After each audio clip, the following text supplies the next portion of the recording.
Good evening, everyone. Hello, hello. So great to see you all. So nice to see everyone here this evening.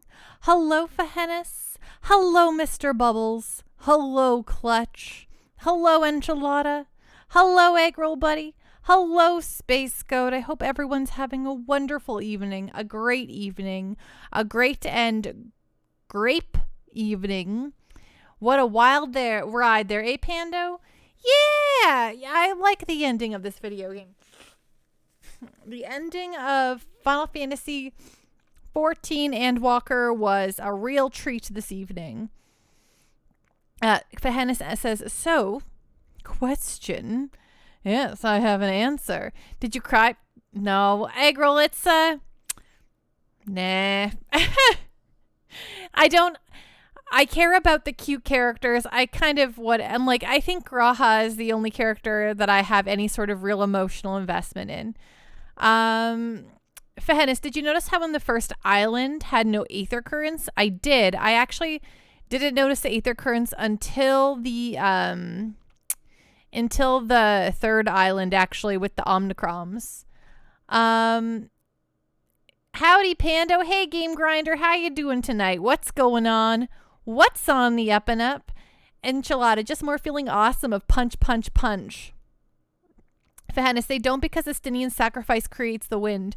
Oh, I didn't notice them on the Ghost Island. I had no idea. I gotta go. My next step numero uno, now that I've completed Endwalker, is to go get all my aether currents. So I did not notice them at all on the second island. So I guess, oopsie doopsie.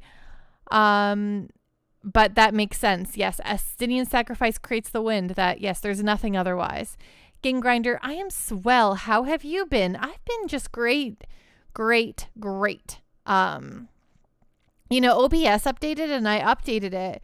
And now has like a big giant red dot on the icon when I'm streaming. And I kind of hate it.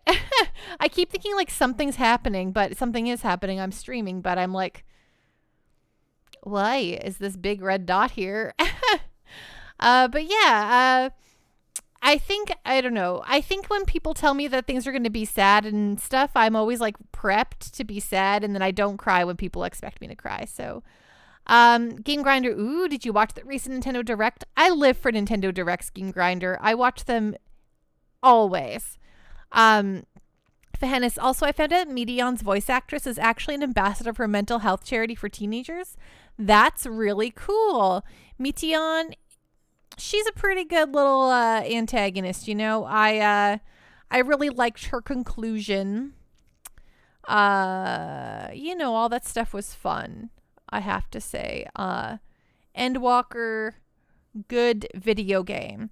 I would say, so if I think of all the expansions, I think that Shadowbringers was my favorite, followed by, I think Endwalker. I think it'd be Shadowbringers, Endwalker, Heavensward,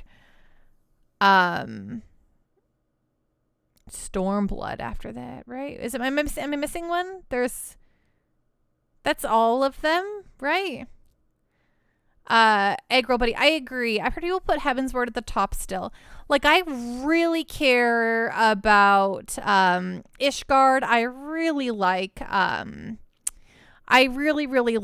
Estinian and the journey of what's his name? Venice. Oh, right. A Realm Reborn, right. Some people consider A Realm Reborn an expansion. Right. A Realm Reborn, very bottom. No word of a lie. By the end of A Realm Reborn, I didn't read a single one of those quests. I was just like, I don't care. And as soon as Minfilia left the picture, I was happy. Minfilia's fine. She's just like one of the very most boring characters I've ever seen, ever. So, I would, see ya, Minfilia. Right. Stormblood is probably the most uneven of all the expansions. I think I like the Stormblood areas the most. Like, I think I love, what's the big city, the hub city you go to that looks like, you're in Asia. I loved that place a whole lot. I think it's my one of my favorite zones. I don't know. I wasn't super into the story. I also love that scene in the Rising Stones with all the Scions. When you talk to Estinian and you just stare at each other for 10 seconds and because he's all like, well, now what? Yeah, that was pretty good. Venom. Hey, Venom, how you doing? And hey, Parabear and Fire Emblem Lord, here's my actual hello to you. On Game Grinder, you're so happy your favorite video game, Chrono Cross, is getting a well-deserved return. Totally. That's going to be very exciting.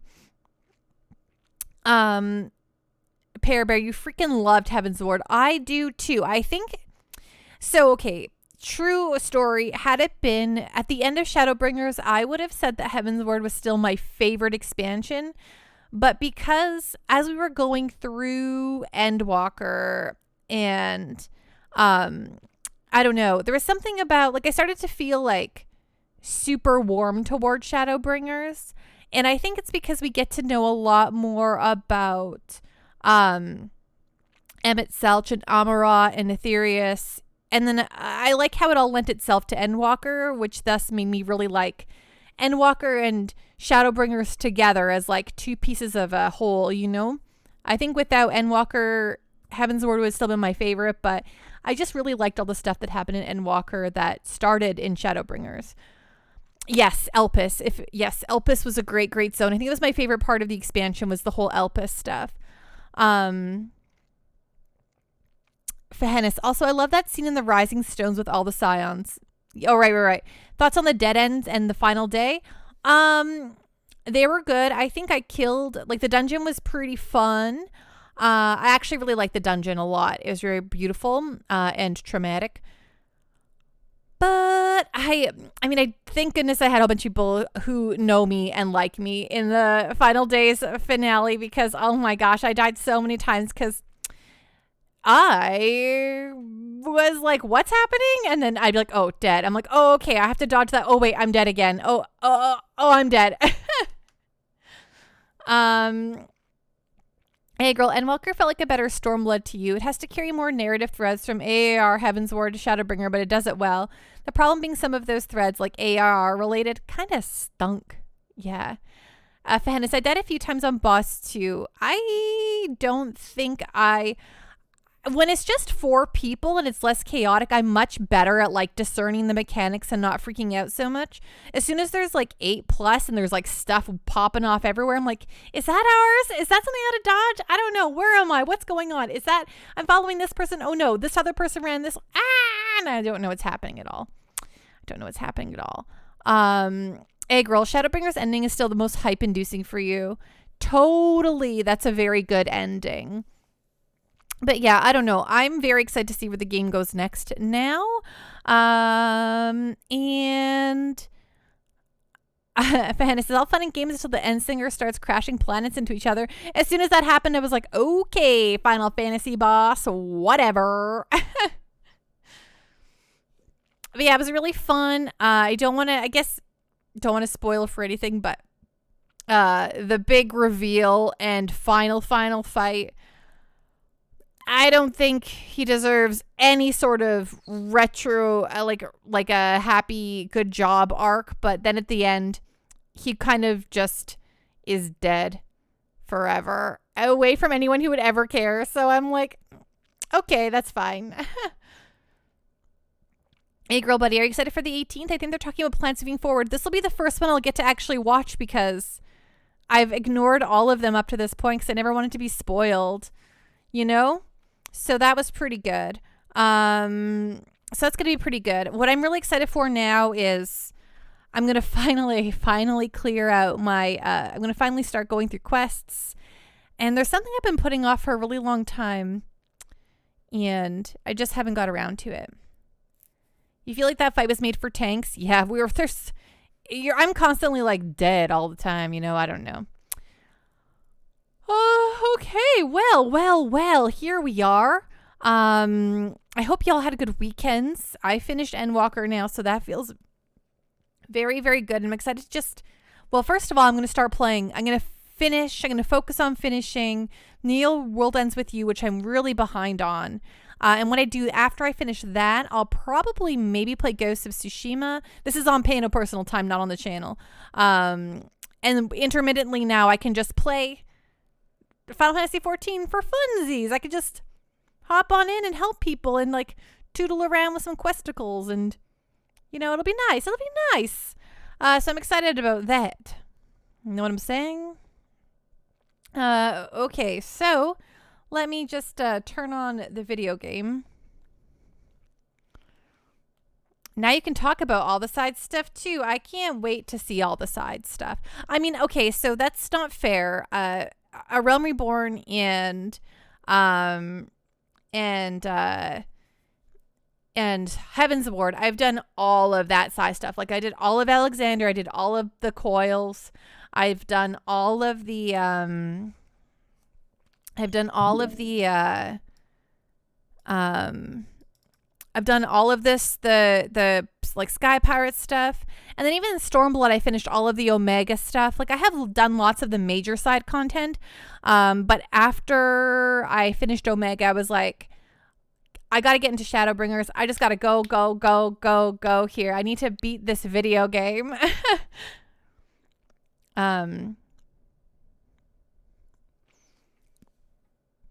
Space Go, I just got back into Final Fantasy 14 if you want to hang out Power Grind crafting. Oh, right. Oh, did you take a screenshot of your Warrior of Light during credits? No, don't get me wrong, I love my Warrior of Light. I never engage in photo mode. I never take pictures of anything ever in a video game. So I don't take pictures in real life. So hello, Lieutenant Wheels. How you doing? What's going on? What's on the up and up? Parabear, the Omega raids are there's the Omega raids. If you want to know what makes Pando cry, the finale of the Omega raids.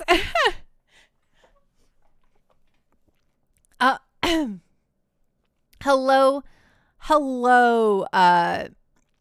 Bootless Pit. How are you doing tonight? What's going on? What's on the up and up? Sorry, I'm just starting up Phantasy Star here.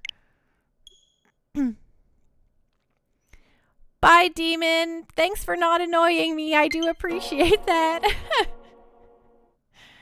I'm doing very well, Bootless Pit. Thank you for asking. Oh, you can hear the video game.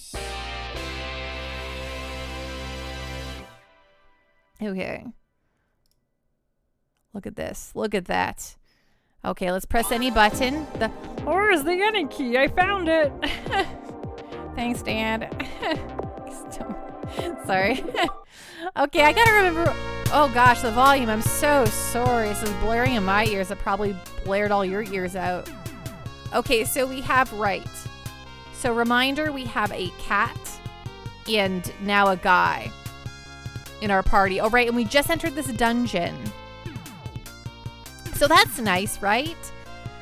Meow. Yes, Meow is our new party member. Fairness, I was browsing Twitter, and sometimes I came across posts from Final Fantasy 14 players who analyze little bits of dialogue, and it just makes me so sad.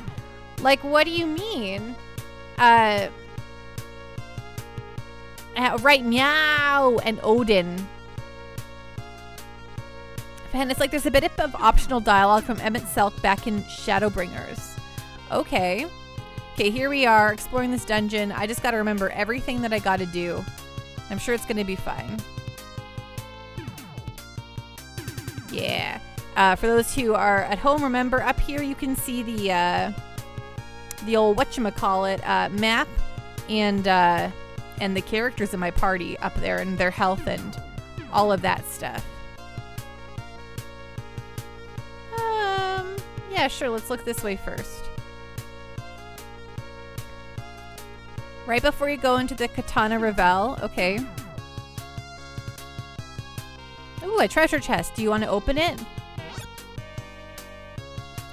Game Grinder, you've never played this game before? Well, this came out on the Sega Master System way long ago in 1988. And it is like the originator of the Phantasy Star franchise. It's the first one to come along, which would then spawn Phantasy Star 2, 3, and 4 for the Genesis, and then Phantasy Star Online for the Dreamcast and GameCube, which was online. And now Phantasy Star Online 2 has come out in North America finally after like I think 10-ish years. And they're releasing new Genesis, which is an updated version with all the graphics and such. Game Grinder 88. I wasn't even a thought. Oh, I was already alive. Fahenis, he talks about how the Asians usually work in tandem. Lahabrea and Egeorhim, for example. But he works alone because the member of the convocation who would have been his partner standing in front of but opposed to him. Oh. Is that Jawa from Star Wars? It sure does look like it, right? Oh, that reminds me. Yes, we're in the desert dungeon. We're looking for a buddy. We're looking for our newest party member. And we're in a desert dungeon right now, so.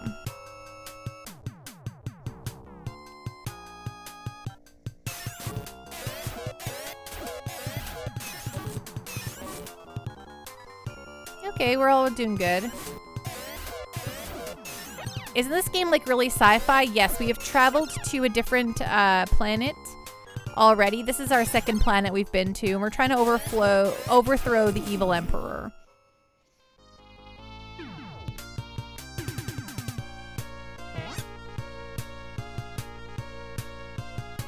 Perfect.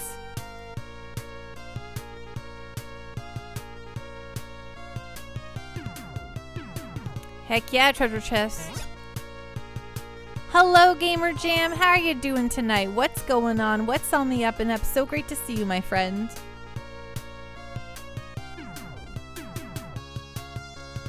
Oh, I went back too far. Let's go straight ahead first. Ooh, treasure chest. Hello. A burger? Heck yeah. Wish I found a burger in a treasure chest. You know what I'm saying? Shopping today? Food shopping? Nice. Game Grinder. So I seen there are 3 HP bars for the bad guys. Does that mean there was 3 of them, right? Exactly, Game Grinder. Fahenis. And I did like how Emmett gave us some hints about what we might be going in the future. He did. He was like, remember that you haven't been to this place, and also remember that you haven't been here. And I was like, yeah, here's some fun stuff for us. I really liked that. Wow, we got hit with some pain there, but we have a cat healer who will make us feel better. That's nice.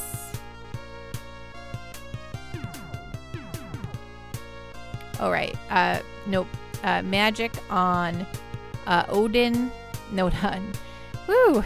Magic on from Meow. It'll be a cure, and he'll cure Odin. There we go. Killing it.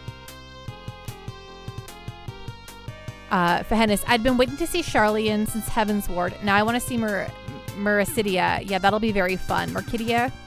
King Grinder, I guess I'm more used to the early PlayStation era RPGs where there are enemies in a line or something like that. Yeah, this is like really, really old, right? This is before the Sega Genesis and the Super Nintendo. This is an old RPG. But I think it's important when you're playing through every JRPG ever to see everything that's available,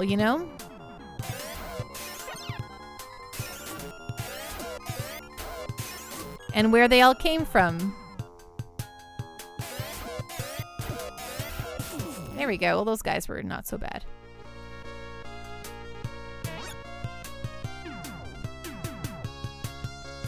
I am on a mission. I'm on a mission to play through every JRPG ever. And that is there's no denying that.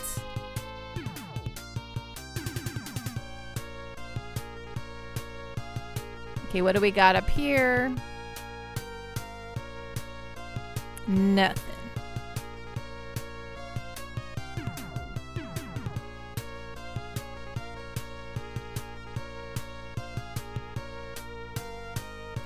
Dodoku, that's not an easy mission.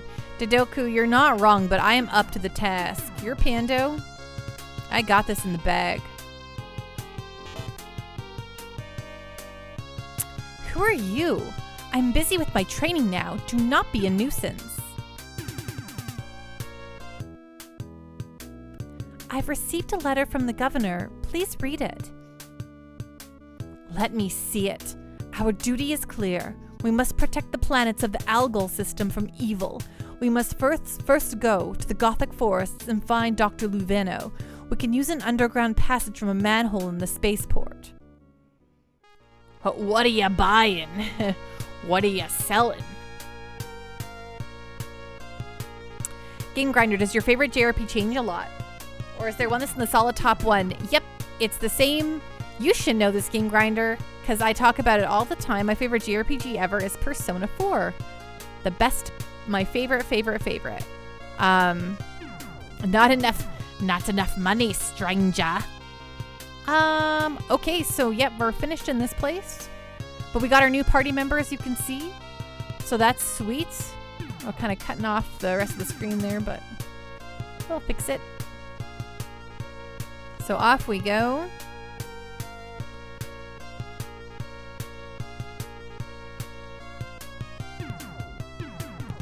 Yes, I believe there's only 4 in this game, and we have them all now, so we'll get out of here, and then we'll go to the Gothic Forest.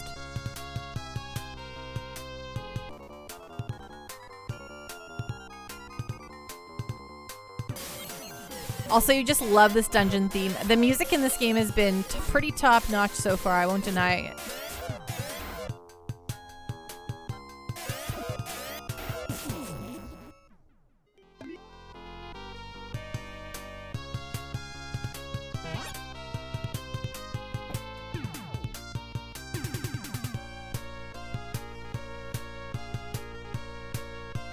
Hey, Katika, thank you so much for the hydrate reminder.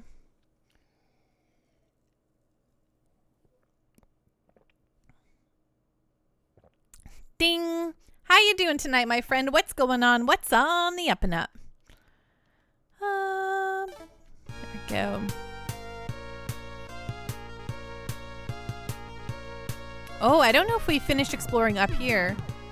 No, we did not. Look at that. Panda's finding the secrets that she missed. And by secrets, I mean just a dead end, but I needed to check it out. Oh, so I don't think I even checked all the way at the bottom, so we got to do that too. Enchilada Pando, I am thrilled you finished Endwalker. I'm excited just to dork around in that game finally. Katika, you've never seen this game. Well, it came out many years ago. In 1988 for the Sega Master System. So it's old. It's also the first Phantasy Star, after which they would put 3 more traditional style RPGs on the Genesis.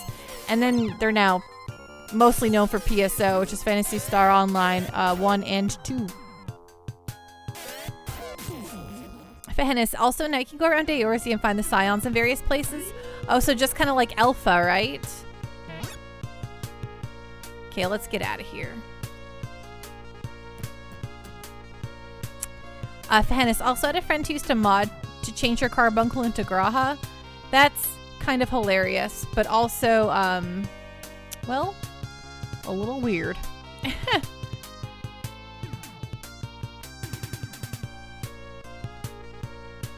Okay, it looks like there's a hole here that I never fell into. I just want to see if this is a good hole to fall into.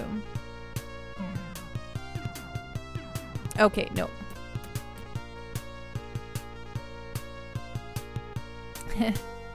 "34 years old. Do you use your hands? That's a baby's game." Hi, Captain Giraffe. How are you doing tonight? What's going on? What's on the up and up? So great to see ya. Okay, down we go.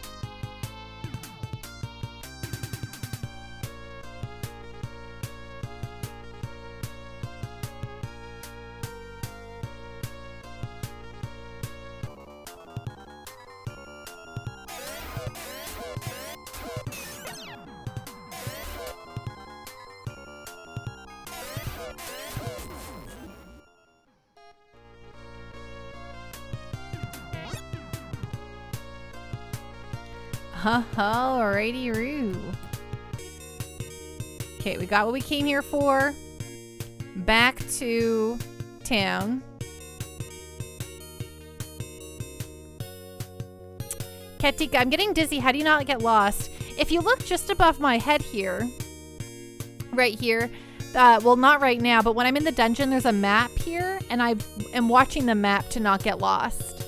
I actually almost barely look at the actual screen when I'm in the dungeons.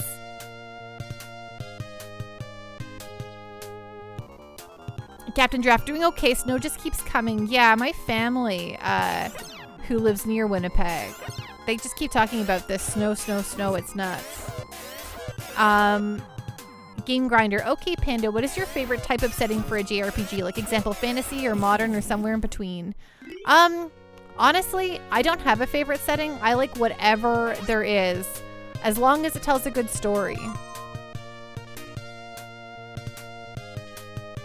Fahannis, I remember the older Persona games were just like that with the dungeons. Yes, the first one was, for sure. Okay, is there a... Yes, there's a hospital here. Good, we need it. Coke Zero, Pando, this isn't Lost Ark. Is everyone and their dog playing Lost Ark? You know, I don't even know what Lost Ark is all about. Yes, heal me. Yes, heal meow. Everyone and their dog. Oh, that's really impressive. I, Coke Zero, would like you to tell me, is Lost Ark a MMO or what? Fahannis, also Duck is officially a senior dog. Ooh, old doggy duck. So cute. Mashed Potato Fan, when I played this on Switch, I kept switching between the two music options. I like them both. Yeah, you know, I had someone come in here and tell me they hated the music in this. And they vastly preferred the Master System's version. I just haven't changed any of it up. Coke Zero, it's an MMO ARPG. That's a lot of words. A lot of acronym there. Massively multiplayer online role-playing game. But what's the A? What is the A? Fahannis, are you telling me it's Duck's birthday? Game Grinder, those mouths on the ground, are they like giant worms? Yes, that is exactly what they are. They're ant lions, but action. Oh, action. Yes, of course. Oh, it's Diablo and WoW had a baby. Okay. I mean, Diablo's kind of like almost an MMO. Now she went in for a checkup. Oh, and they found out she's an old lady. Mashed Potato Fan, I hope you're having a wonderful night, by the way. I don't think I gave you a proper hello, but in case I did, you just get a double hello, triple hello, hellos all around. Okay, I'm gonna do what I do best, which, as this game can be kind of complicated, we're just gonna look up my thingy-majig. Phantasy Star walkthrough, yeah. Because I don't want to be sitting around guessing all day, you know what I'm saying? Okay, so where are we at here?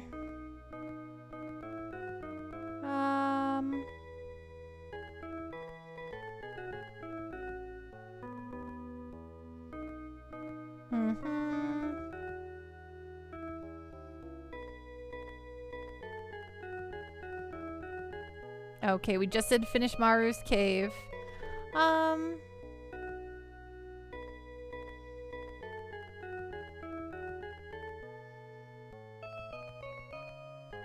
Okay. So we're heading out of here. Game Grinder, is this game Star Wars in disguise? We had Jawas and now sandworms, I swear. If you're getting hunted by Boba Fett. Captain Giraffe, the Sarlacc is not a worm, Game Grinder.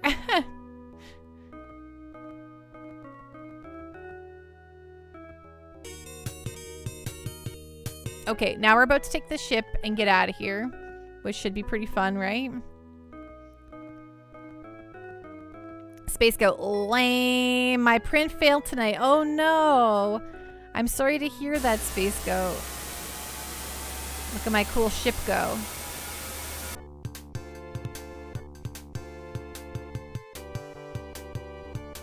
Yeah. Yeah.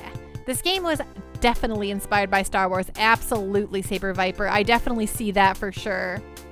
Space Go, I'm prototyping a new product and it did not turn out.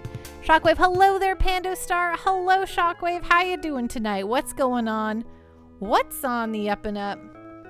Okay, let me just double check where I'm going here. Ooh. Is a cave south of Scion on the peninsula. Wait.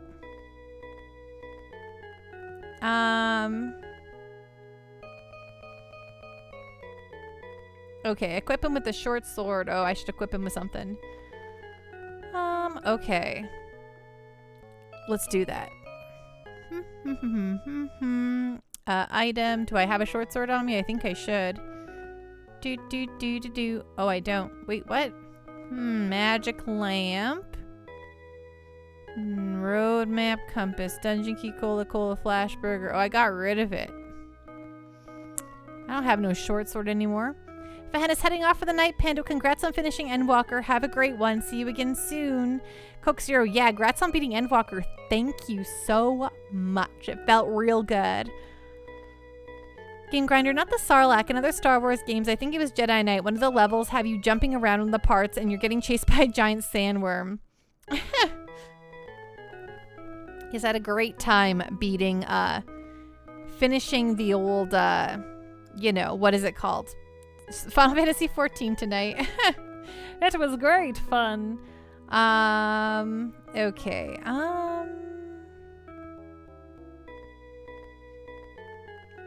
South of Scion on the peninsula extending to the east.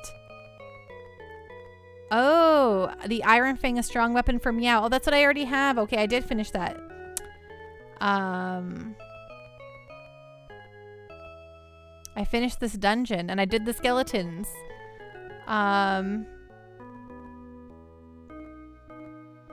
Okay. Find a manhole in the ground. Okay, let's go. Hello, Space Robot Arm. How you doing? What's going on? What's on the up and up? I thought there was...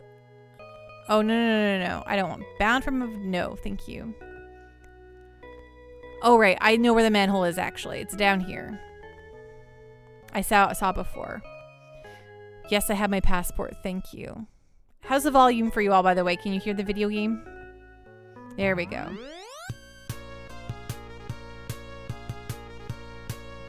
I'm doing great. Thank you for asking, Space Robot Arm. Okay. Let's check out this way first. I'm busy. Don't bother me. Well, fine then. Rude.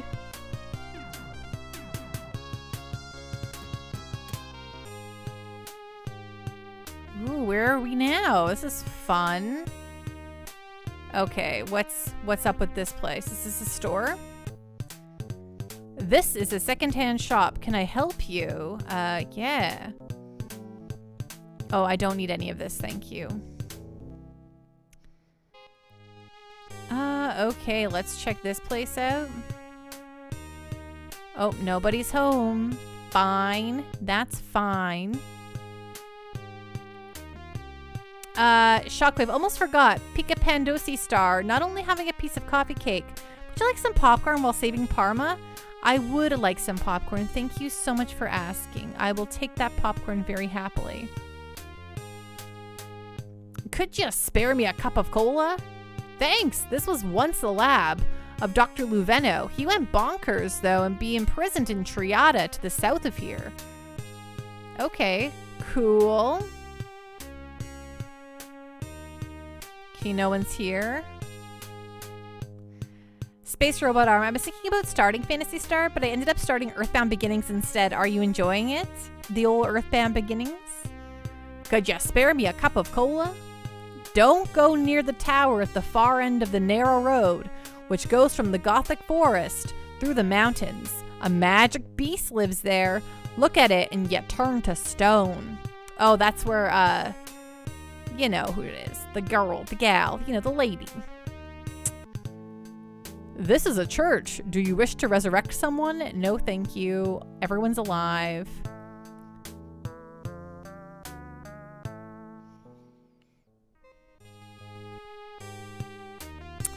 Okay, is everyone gonna request cola from me? Because I don't have enough cola. Just kidding. I think I have enough cola. But gosh. All right, this is how I got in here. So, of course. Turn around, back out. I was just like, did I check this place out? What am I doing? Oh, hello, sir. Oh, you are. Didn't mean to do that. You cannot come through here. This is my area. Space Goat. You know, how do worlds with revival not suffer from gross overpopulation? Maybe they just don't have a lot of births, you know? Shockwave, if this game is basically Star Wars, Phantasy Star 2 is Empire Strikes Back since it's so much darker. Oh, is it? I wonder if the games probably get more of their own identity by the time they're all done. Okay, that guy won't let me pass. Oh, but there's another road up here I can take. Space Go. Oh, yeah, that makes sense. Okay.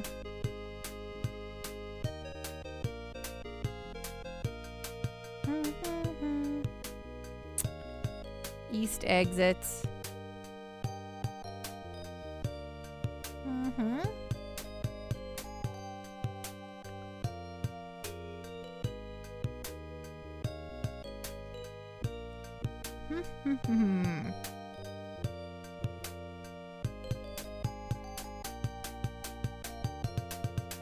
Okay.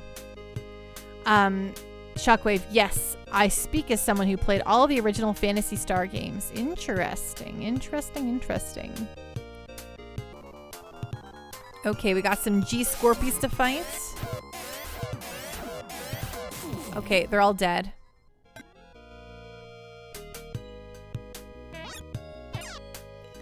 Oh, and we got hurt, of course. Typical. Love when that has a... Oh, is this... Oh. I think I'm going the wrong way. I think the prison's down below.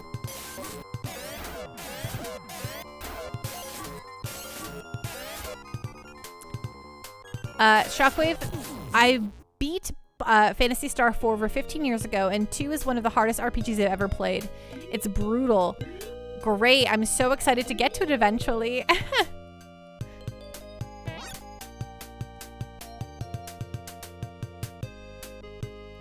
Ooh, we're finding lots of stuff. Oh my goodness. Look at this serpent. He's pretty cool looking.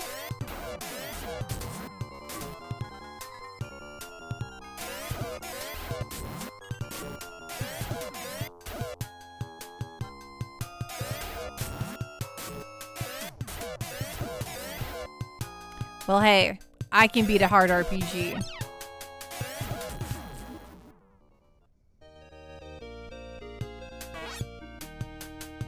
Ooh, nice. Big money for me. Okay, I think I want to go that way. But I'm going to stop at the Healy place here. Shockwave, these animations though, Master System was so ahead of its time, wasn't it? Yes, I would like to have some heals on Odin. Yes. Heal Noah. Space Robot Arm. I feel like there's a surprising number of frames in the animation of that thing opening its mouth. Right? Exactly. Yes. Just like what Shockwave was talking about. I think, so I'm definitely impressed with this, but I remember when I first played Suikoden 2, and I was just so shocked by the amount of frames and all the stuff, and I'm like, of course, this is a PlayStation game. Oh, that was rude. That hurts so much. Wow, we just got exploded big time. Yes, heal us all. We just opened a treasure chest that exploded in her face. What's worse, a mimic or a treasure chest that's just a trap?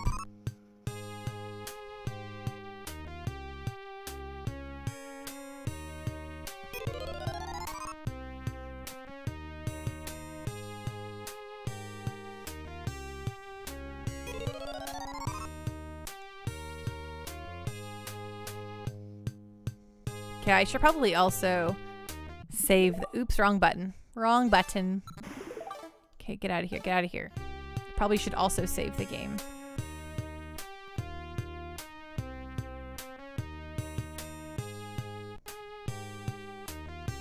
Well, saving one.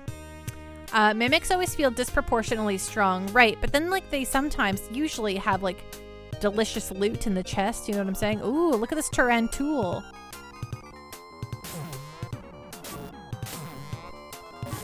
Wow, rude.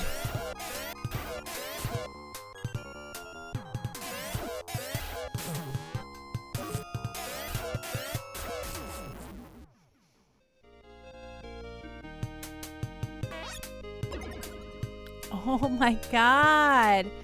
Why? Why does this keep happening?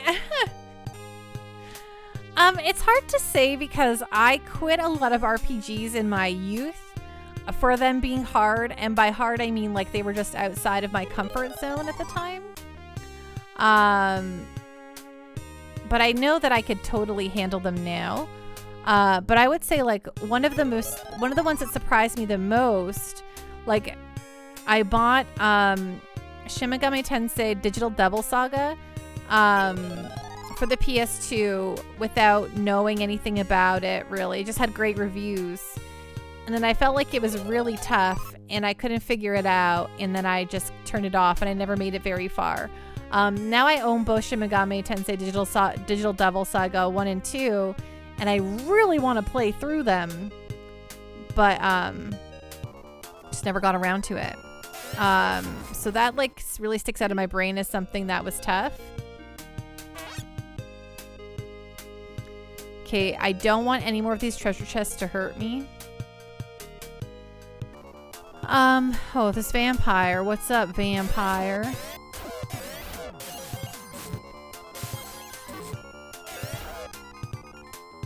But I don't, like, of the ones that I've finished, gosh, I don't know.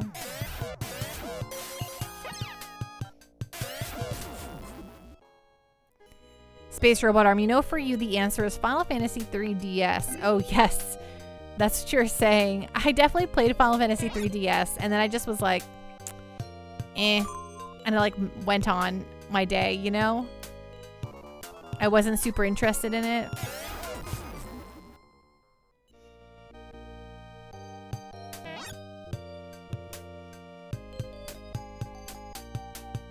I think it's this way. Yes. Okay, here we go. Dungeon time. Do you have your road pass? You may proceed. What? A road pass for a dungeon? Space Robot Arm, I hear that Final Fantasy 4 DS is even more ridiculous. Really? Doesn't Square love, like, changing things for the ease? Dungeon key.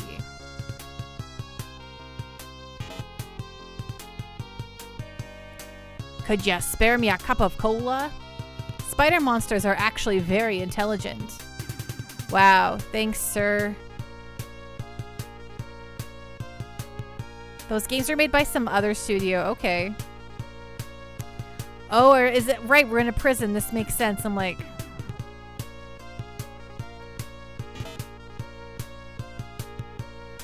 the tower deep in the Gothic mountains is known as Medusa's Tower. Sweet. Well, you're free now, prisoner. Go experience life.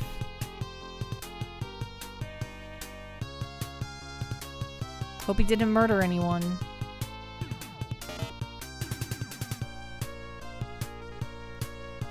Polymaterial will dissolve all materials except for Laconia.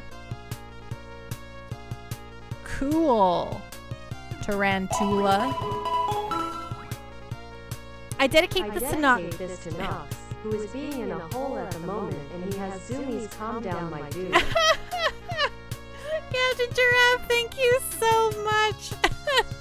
I'm very looking forward to eating some chicky fingies. And thank you, Nox. I will say it is Nox who is sending me these chicken fingers. Is he ruining your day? I haven't seen anyone for a long time. Will you talk with me? Yes. I've got a friend in Bortevo. He's probably having a hard time because of the lava. Why not visit him? Well, okay, sure. Just making friends all around. Aw, thank you so much for that, Captain Giraffe.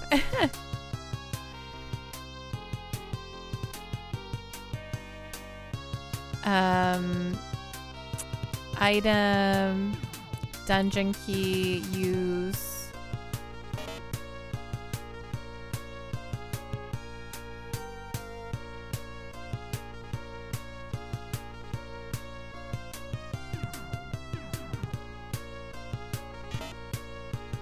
Oops. Do you know the robot Hapsby? No, I don't. It's a robot made of Laconia, but it has been abandoned somewhere as being useless. Okay, good to know. Mashed potato fan. Hey, stranger, my buddy is having trouble with lava. Why not go visit him? Well, thanks for talking to me in this dungeon, right in this prison. My buddy's having trouble with lava.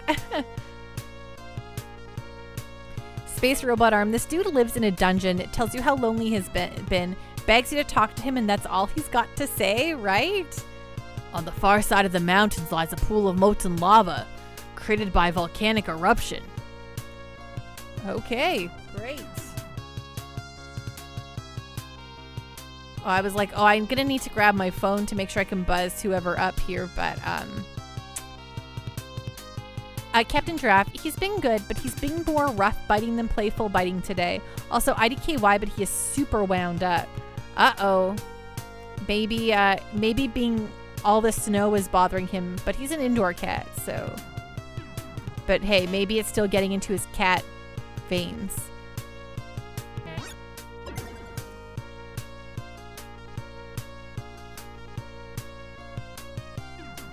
Mashed potato fan, what food did you get?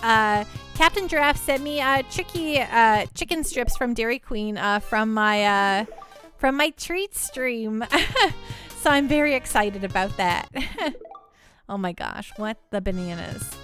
Okay, item, I want magic. I want the magic of Meow to cure us all. Especially Noah. Magic, Meow, cure Odin. Magic, Meow, cure Meow. Magic, Meow, cure Alice. Oh, but yeah, you would think that the people in this dungeon would have more to say about their lives and like me breaking into all their cells than just like, spiders are smart. My friend is having trouble with lava. I'm Lunevo. If you've come for help, you had best forget it. Leave. You want me to build a spaceship for you? Not a chance. I can't accept such responsibility. You are certainly persistent. Well, if you will do as I say, I will help you. Is it a deal? Yes. Okay, I will go to Gothic Village nearby to make preparations. Come then, do not waste worry on me. Okay, just, had to check one more time. So, who's this guy? He was locked in. Thank you for the lurk, Luna Lutra. Why does he get a say, right? I locked him. He's locked up in here. He should just do as we say. Or like, do you want to stay in the dungeon or like what? Like, you tell me. Oh, hello, skeleton.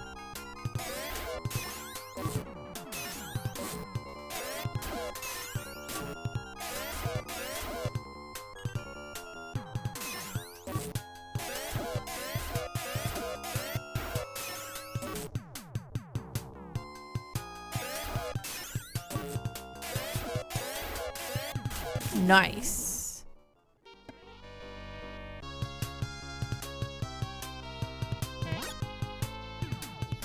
Woohoo! Sweet. Well, we're all done here now.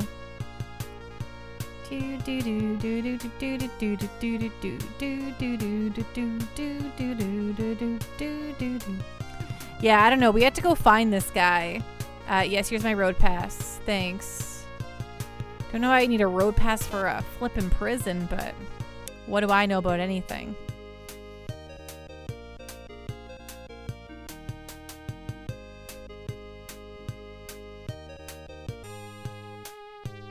Okay, let's use the services of the healing.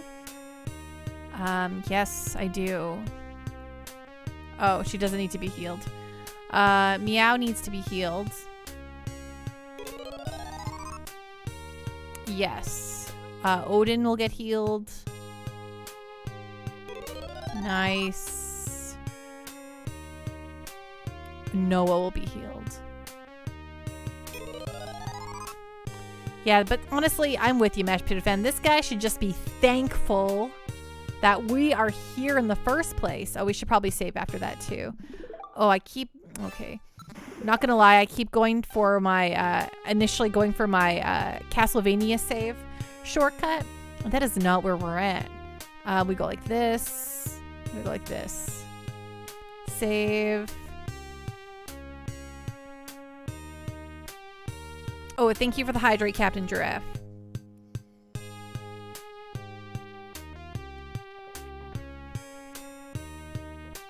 Ding. Okay, so where did this guy go? Where is this professor? Is he said he was going to here, to Gothic, so or is he going to Gothic Woods? Where did he say he was going? Do.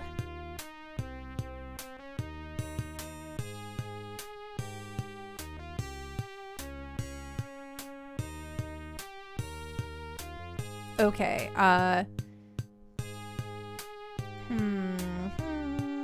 south along the coastline, hit the south of the continent, head west. West, north, east. Okay, off we go.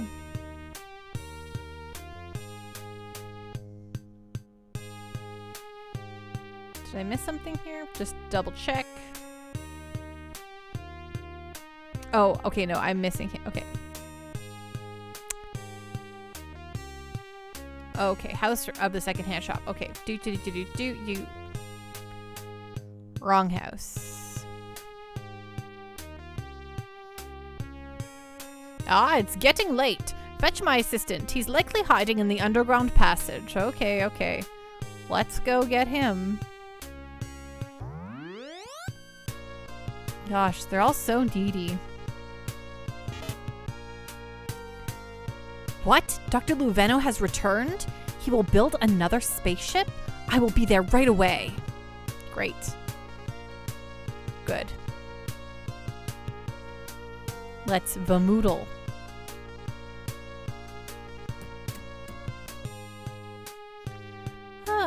Okay, let's go this way, and then let's go here. Now that my staff is assembled, I can begin. There is, however, a slight fee of 1,200 mesetas involved. Will you pay? Yes. Thank you. I can now get to work. Please wait one moment.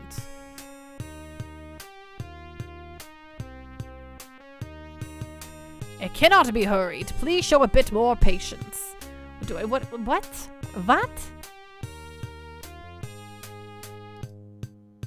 Okay, so we just have to keep annoying him. It cannot be hurried. Please show a bit more patience. Success! I present a superb spaceship, the Luveno. But you cannot fly a spaceship. You must find a robot named Hapsby. He can fly a spaceship. Okay. We heard about that Hapsby. Okay, so now we're gonna go southwest, northeast. Luveno? I guess so, Saber Viper.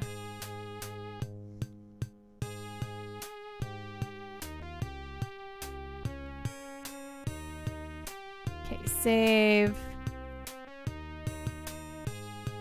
Yes. Okay, great. Let's vamoose.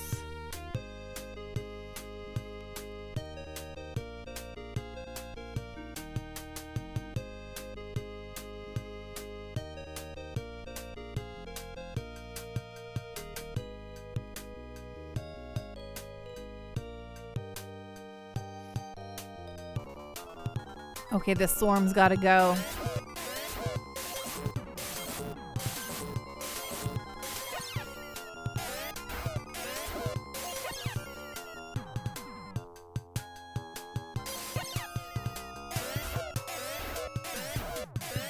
Yeah, see you later, jerks.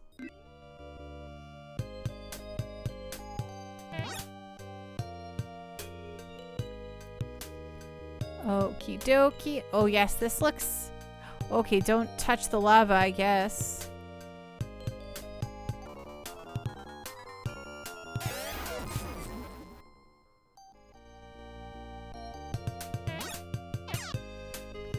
Ugh. Rude. Why are all these treasure chests rigged?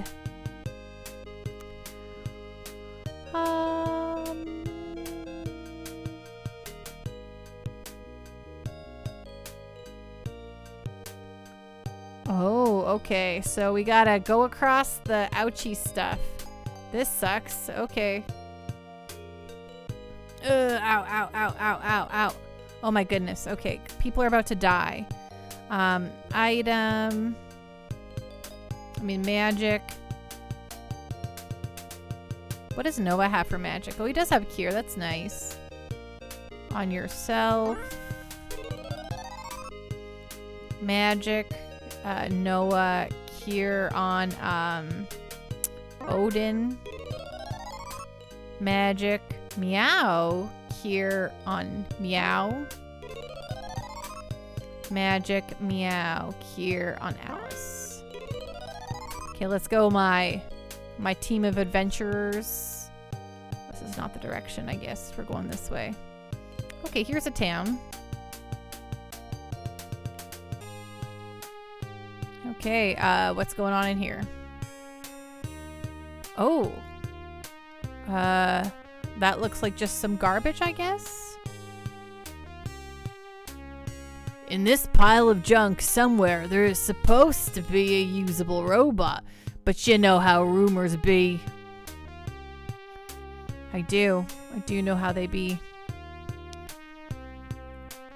Okay. Oh wait, do I search that stuff?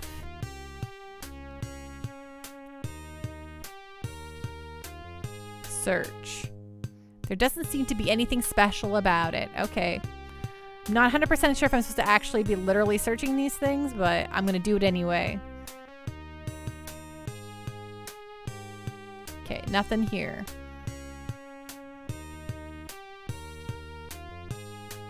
Bortevo is my turf.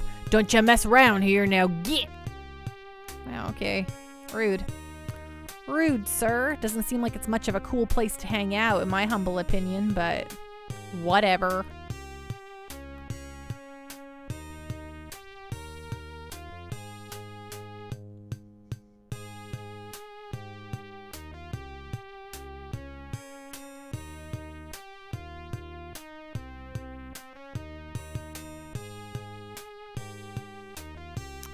Okay, search. Great. Okay, so no junk heaps were important.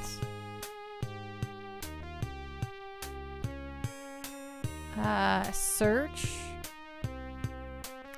Okay, I feel like I may be missing something here. Sorry, hit the wrong button all the time.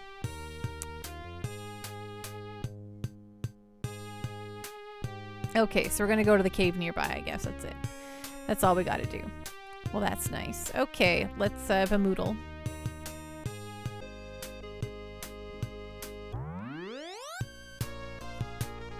Gosh, the cave music is such a jam.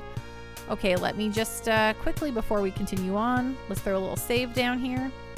Joe Fest, this looks a bit rough. What on earth do you mean like old? Because this is a game from 1988 for the Sega Master System. So, Joe Fess, are you judging a game just because it's an old game?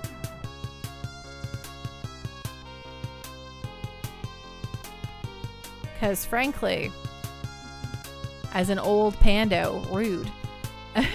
All right. I mean, doesn't this look great from 88, honestly?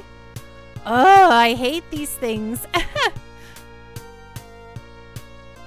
Okay, let's, I got a lot of burgers, I think, to eat, so let's, pop a burger, use, we'll put that on Meow.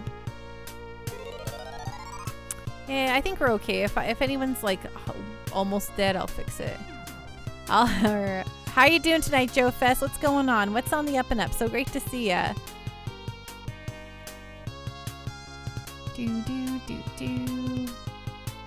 What's over hither? Okay, let's go this way first. You're good. Almost done with Cowboy Bebop. Nice. Are you enjoying it thoroughly? Is it your first time watching it? Oh my gosh. That is so rude. Item. Burger. Okay, lots of colas. Colas for days.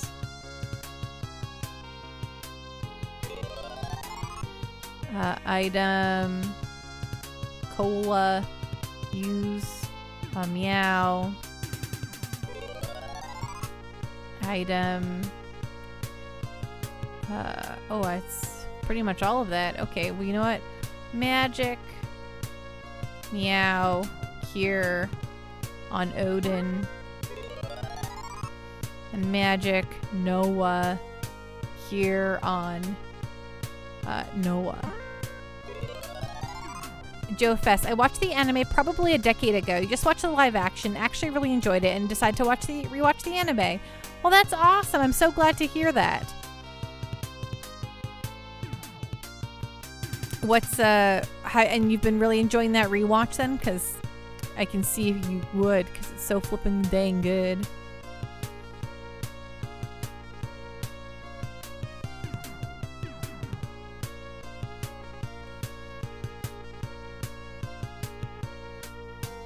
Yeah, it's pretty great. You forgot a lot. Yeah, there's lots of like little episodes and stuff in there that I also forget about. Sorry, I'm just going to grab my phone. Polymeterol is for sale in Abion. That's cool to know, sir. I'll be right back, everyone. I just gonna grab food here soon, so I just want to make sure I have my phone so I can let the people up. You know what I'm saying? Okay, be right back.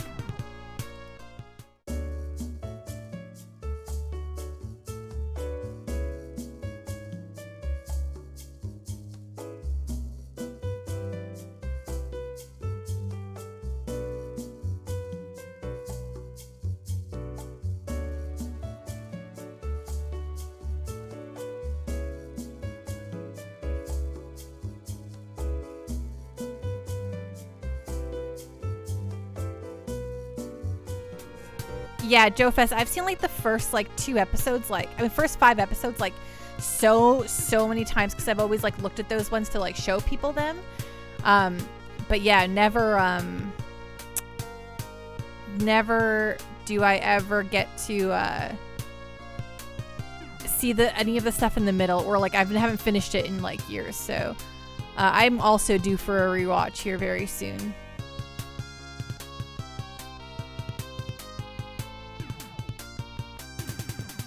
Oh, I didn't want to go up yet. I didn't want to do this yet. Not going up yet. I gotta finish exploring the dungeon first.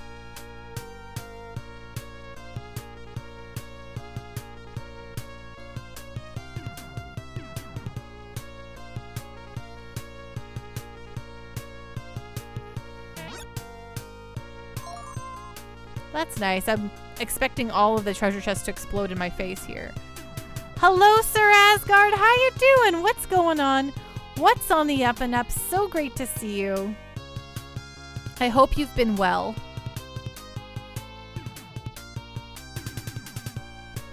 Oops, back it up. Go to the right. Run around. Go down. Go to the right. Okay, go up here. Nothing. Oh my guacamole sandwiches. Holy, holy, holy. Proto. Oh my goodness. Thank you so much for the raid. Hello raiders. Welcome on in to the Pando party. I'll give y'all a little treat here for the raid. Oh, that's not gonna work. Oh, I can't do it. Oh my goodness. Okay, I can't type in chat. Right. How's everyone doing tonight? What's going on? What's on the up and up? So great to see you all. I unfortunately apparently have to re-log into Twitch. So give me a moment here. Ooh, that's not right. Hey, we'll just deal with that later. Apparently I can't touch any of this stuff tonight. So excuse me while I deal with that later. Hello. Yes, we're playing original Phantasy Star tonight. Hello, everyone. Hello, Raiders. Mr. Bubbles, holy baloney. Thank you so much for those bits. It means so much to me. Proto, what were you playing tonight on the retro channel? Hello, Team R&B. Hello, Bag of Knives. Hello, KG ... Hello, everyone. If I missed you, I'm so sorry. So many games, just constant games. Chris likes retro. Thank you so much for joining us. Hello, call me Shuri. Chat Sega Genesis suggestions, different one every 20 minutes. That is so fun, Proto. I love that. Like a little roulette of Genesis games, which is awesome because the Genesis was frankly my first system in my heart of hearts. But everyone, hello, welcome. First of all, if you don't follow Proto, please do. She is so awesome. She's also Canadian like me. She's a very fun and awesome and cool. And oh my gosh, Joe Fest, thank you so much for the sub. And thank you so much, Techie Rub, for the sub. It all makes your Pando. Oh my goodness, sorry everyone, give me 1 second. Jopi's Manhole gifted a tier 1 sub to Johnson and Cool. Yeah, I'll come down. Sorry.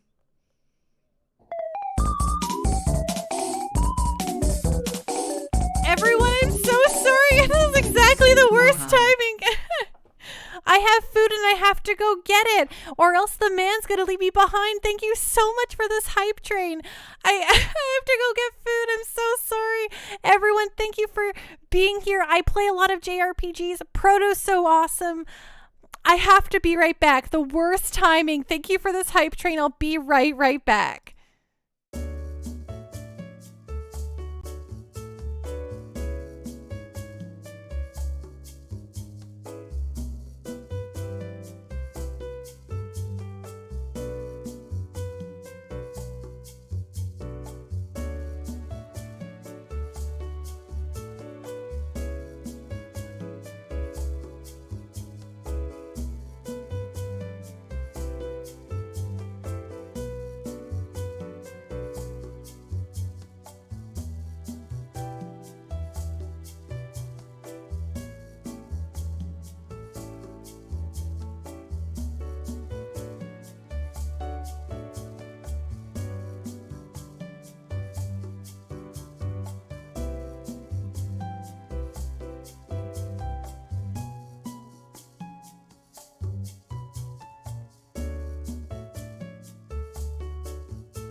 Cyrus Guard gifted a tier 1 sub to Boris the Corvid.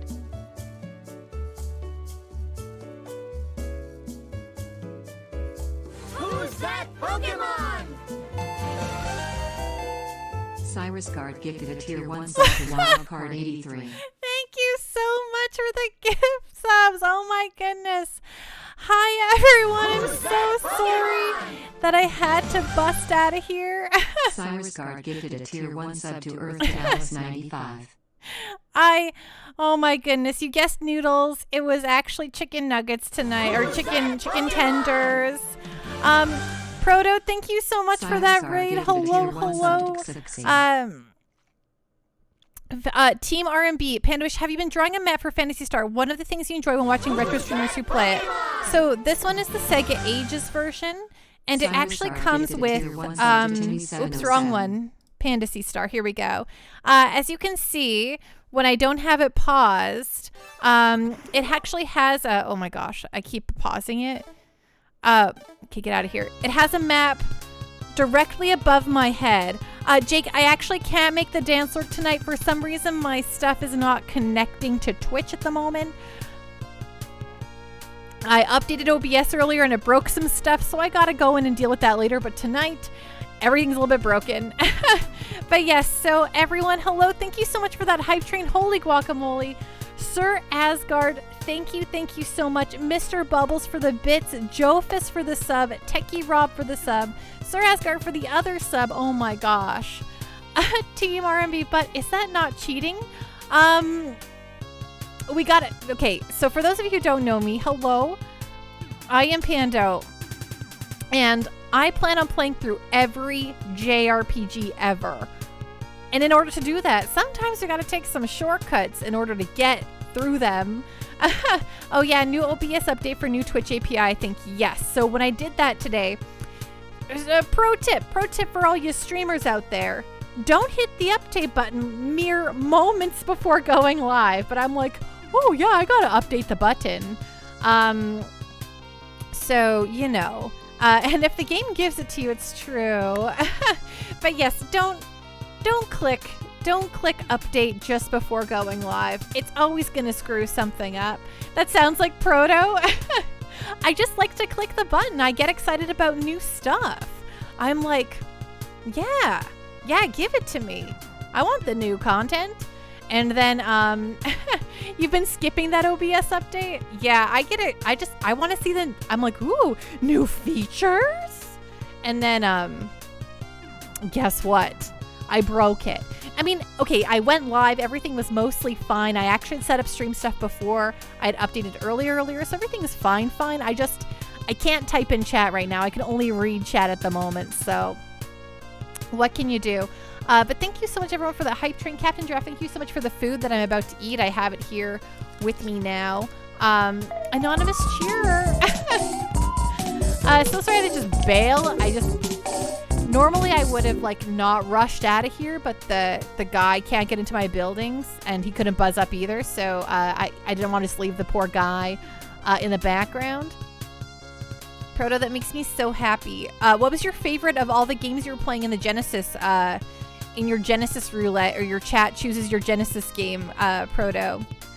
Chris, food is important. I'm sure we all understand. True.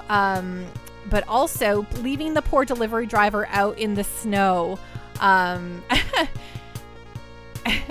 Team R&B, Dark Castle by far. Is that a sarcastic remark?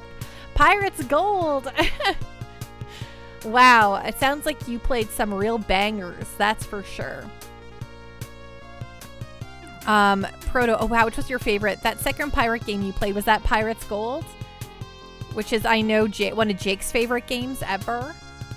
But yeah, if you like JRPGs, you've come to the right place, folks. If you like, and I've been playing a lot of platformers lately. Every Friday is now devoted to Castlevanias and playing through all the Castlevanias.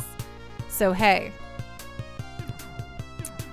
Oh my goodness, Mr. Bubbles! Thank you so much. And right at the 14-second mark. Last year wound. Holy guacamole. That means so much to me. Thank you. It's gosh, who doesn't love to hear Cats on Mars, right?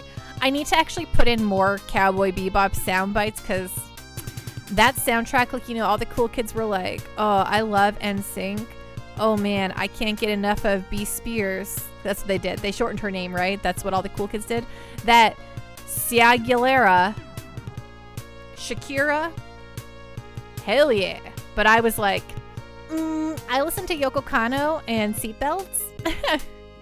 And the entire soundtrack of Cowboy Bebop. That's how I do. So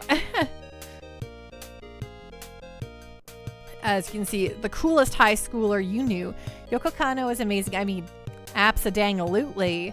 Techie Rob, has Shining in the Darkness been done? No, it hasn't. And you know what? We will always have a repeat lecture. Okay, this is perfect. Perfect, Techie Rob.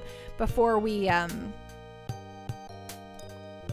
welcome everyone. So for those of you who don't know, I have a thing called, I have this textbook here.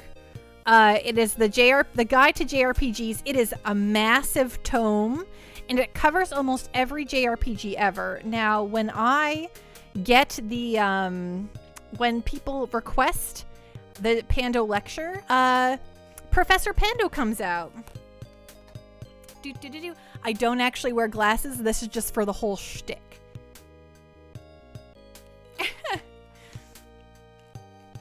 Ding, yes. Professor Pando here at your service. I really need to... Is that book in Japanese? Oh, no. It's actually from the UK. Not at all... not actually Japanese, but it does cover tons and tons of stuff from Japan. But it's... First of all, this book is inherently biased, so first of all, whatever you learn, Sir Asgard, Professor Pando, that's new. Yes, we have a new thing, so I will be a professor, and I'll give you a lecture on anything you request from the JRPG book, because I always joke that I am, I'm a PhD in JRPG. So let's see, Shining in the Darkness, But yes, I'll always do repeats, so don't you worry if it's been done before.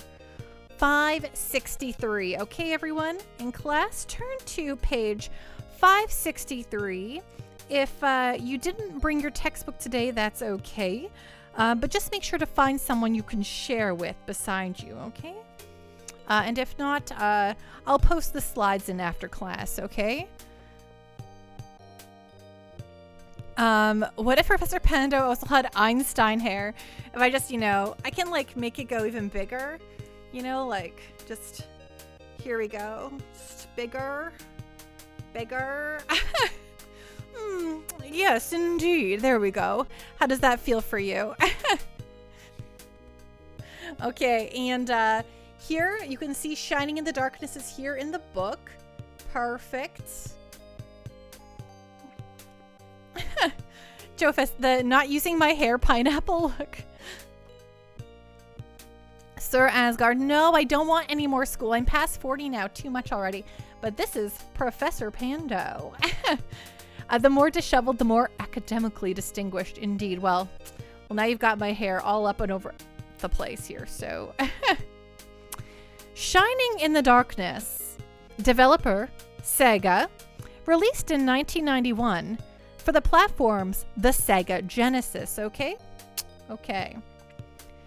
Princess Jessa of the Kingdom of Thornwood has been kidnapped by the evil wizard Dark Soul and is held in the depths of a labyrinth. It's up to the hero to not only rescue her, but also find out what happened to his missing father.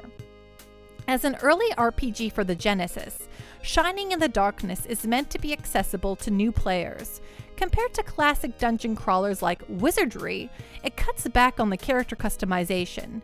There are only 3 playable characters, all pre-made: the hero, the elf magician Pyra, and the cleric Milo. And if defeated, you're sent back to town, maintaining your experience and items, but with your gold halved, a la Dragon Quest. But just because it's accessible doesn't mean it's easy, as it still requires careful mapping and plenty of grinding to make your way through its 9 floors. And thank you so much for the hype train, everyone. This was the first title by Sega CD4, later renamed Sonic Software Planning, before it spun off as Camelot. It was a very friendly fantasy storybook feel to it, and it eschews boring menus in favors of visually impressive scenes. These include a town explored via panorama image, where you can choose to visit the inn to rest and talk to various folks, check out the alchemy and armor shops to purchase things, or visit the shrine to check your XP and save your game. Where's the... Many of its unique touches, like the visual style and especially the interface, on which you pick from nodding yes and no heads, can be seen in later games, including their Shining Force SRPGs and the Golden Sun games. For experienced players, however, it might be a little too simple to play. Oh yeah, that's right, Space Robot Arm. They were not called Camelot at the time. They were Sega CD4, later renamed Sonic Software Planning, and then became Camelot. So there you go. Saber Viper says, weird that it says Sega developed it because it was made by Climax, who has also made Landstalker and Shining Force 1. Interesting, because this says otherwise. We'll have to research that. Proto, there will be a JRPG midterm soon. It'll count for 40% of your final Pando grade. Exactly. Indeed. So y'all just better be taking good notes, okay? And if you missed this important lesson, then y'all got to, ask your friends for your notes, okay? Share your notes. Be kind to each other. Sega was keener to cater to Western RPG audiences in the early 16-bit days, which is why titles like Shining in the Darkness got localized. And that, my friends, is your little Pando lecture on Shining in the Darkness today. Ding! Thank you for hanging out. Now my hair is huge for no reason. Thank you. I really need to adjust it so that we have I have a little thing up here that says we're in a lecture, and we have some classical music playing, and it becomes very it feels very hoity-toity, and no problem. Panda, did you make your hair crazy for the prof look? Yeah, I did. It's really easy to make my hair insanely crazy very fast. So, and again, thank you so much, everyone, for helping me do the old getting the hype train going. That was really great. Captain Giraffe, you can see I have the honey dill sauce here, the Central Canada favorite from Manitoba. Just gonna pop that into the jar here.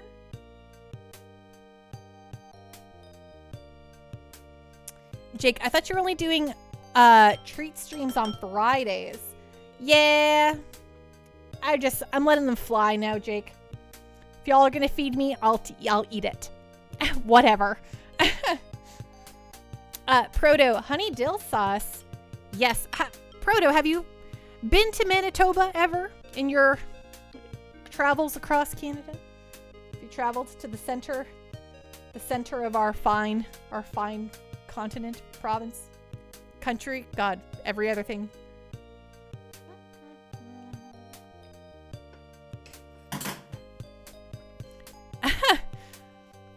Proto, I drove through Manitoba to get to BC, so it was a hotel moment. Okay, so honey dill sauce is something very Manitoban. I lived in Winnipeg for 2 years. Hey, Monkey7367, thank you so much for following. Welcome to the Pando Party. Woo, woo, woo, woo, woo. Ding. Cactuar pose. Thanks for joining. I've lived in Ontario, born and raised, Manitoba, Saskatchewan, and now Alberta. So I just keep consistently moving further and further west. I just got to do BC next. And hey, Scarrock, thank you so much for following. Welcome, welcome to the Pando Party. Woo, woo, woo, woo, woo. Ding. Cactuar pose. Yeah. Dodoku, I will eventually visit Canada. I've always wanted to go. Where in Ontario, if you don't mind me asking? You're from Ontario. No worries, Proto. I'm actually from, like, as close to the west. I'm in the very western, northwestern parts of Ontario. Like, Winnipeg was actually my nearest city. If that helps at all. Coke Zero, you wish you could refollow so you could get the old Pando pose. Captain Jeff, okay, it is a sauce that was made for chicken. It is the best around. It is so stinking flipping good. Yeah,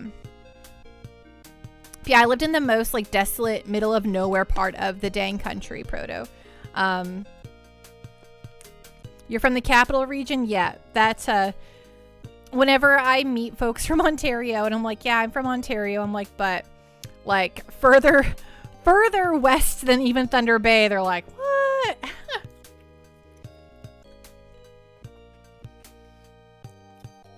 Jake, I followed so long ago that I never got a Pando pose.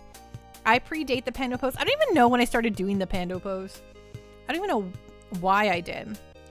Sorry, I'm just getting my food here. All, ready. Okay.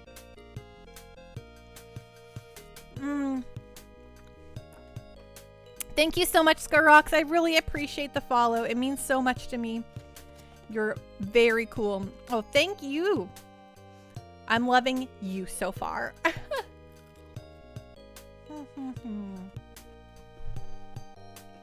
That's a great question, Coke Zero.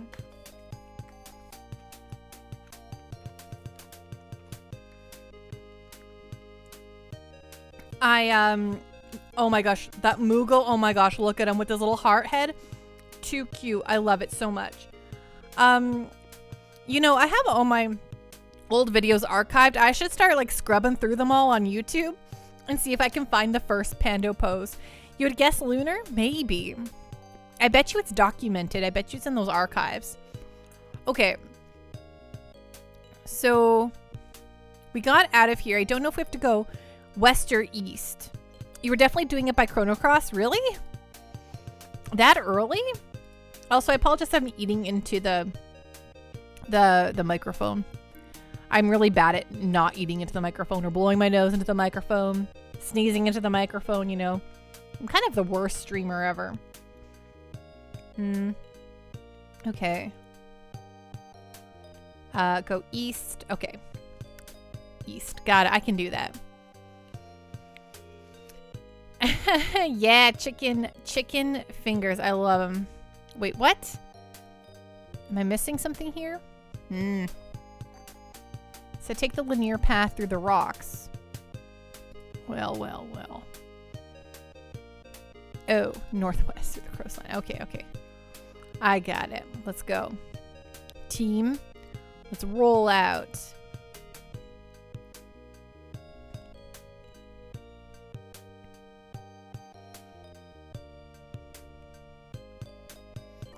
Oh gosh, look at this octopus. He looks like he's going to murder us. I don't like him. I think we should turn him to calamari. That's squid pando. Takoyaki. It's rude. You shouldn't eat octopuses. They're apparently very smart and intelligent and have feelings or something. But this guy can be takoyaki. Because he's rude. He wants me dead. Proto, there was a Pando shouted in my channel a week ago. It was a clip of Pando with chicken nuggets. I haven't stopped thinking about nuggets since. Proto, of course, I'm always just eating. I'm eating chicken nuggets. I have a chicken nugget problem. You should find some way to acquire some chicken nuggets. There are so many. There's a variety of them, and there's so many ones that you don't have to feel that guilty about eating, You should totally go for it. But he does look like an aquatic xenomorph. And I won't deny it, this is gonna make me sound really weird, but I've always thought xenomorphs were kind of cute in a weird, gross way. It's probably why I think like T-Rexes are legitimately really, really cute. But xenomorphs, there's something, you know, cool about them. Cool, cute, you know? Rock, paper, scissors. Sup?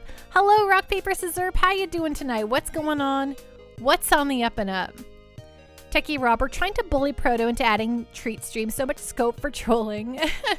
I know, I had to. I was like disabling it every so often because I'm like, I just ate. I cannot possibly eat anymore. But then sometimes I'm like,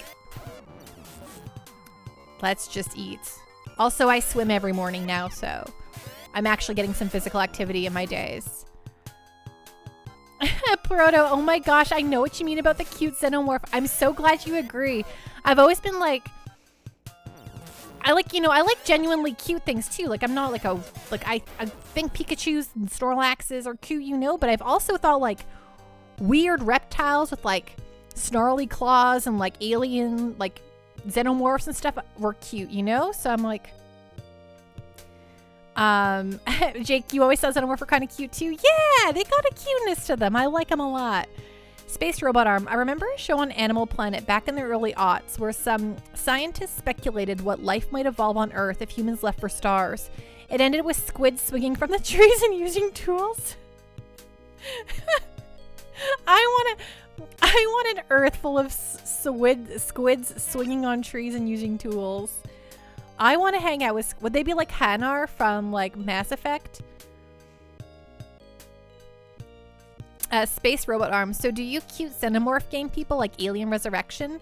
I've never played it. Honestly. Techie, Proto famously hates reptiles. Really? Proto, Techie is incorrect. I love reptiles and I'm not afraid of them. Because, okay, like, let me tell you what. I love them. I wish that they, like, I kind of wish that reptiles were, like, more, like, I kind of feel bad, like, owning a reptile because they're just sitting in a tank and, like, you can hold them, I guess, but they don't really care about it. Not like a dog or a cat, right? Like, a dog or a cat, love you. Whereas Space Robot Armor, it's a movie and you're lucky that you didn't know that. Alien Resurrection is the third movie, right? Sorry, I forget everything. Get yourself a couch iguana. Listen, I watched Terminator, the first one, you know, James Cameron's Terminator, and what's her name? Gosh, what is her name? It's like the whole point of the movie is her name.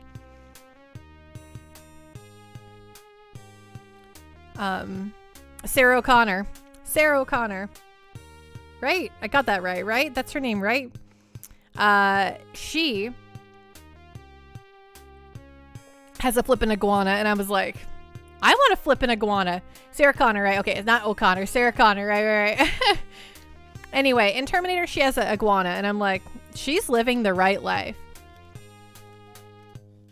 Fourth. Oh, Alien Resurrection's the fourth one? Okay, yeah, definitely never seen it.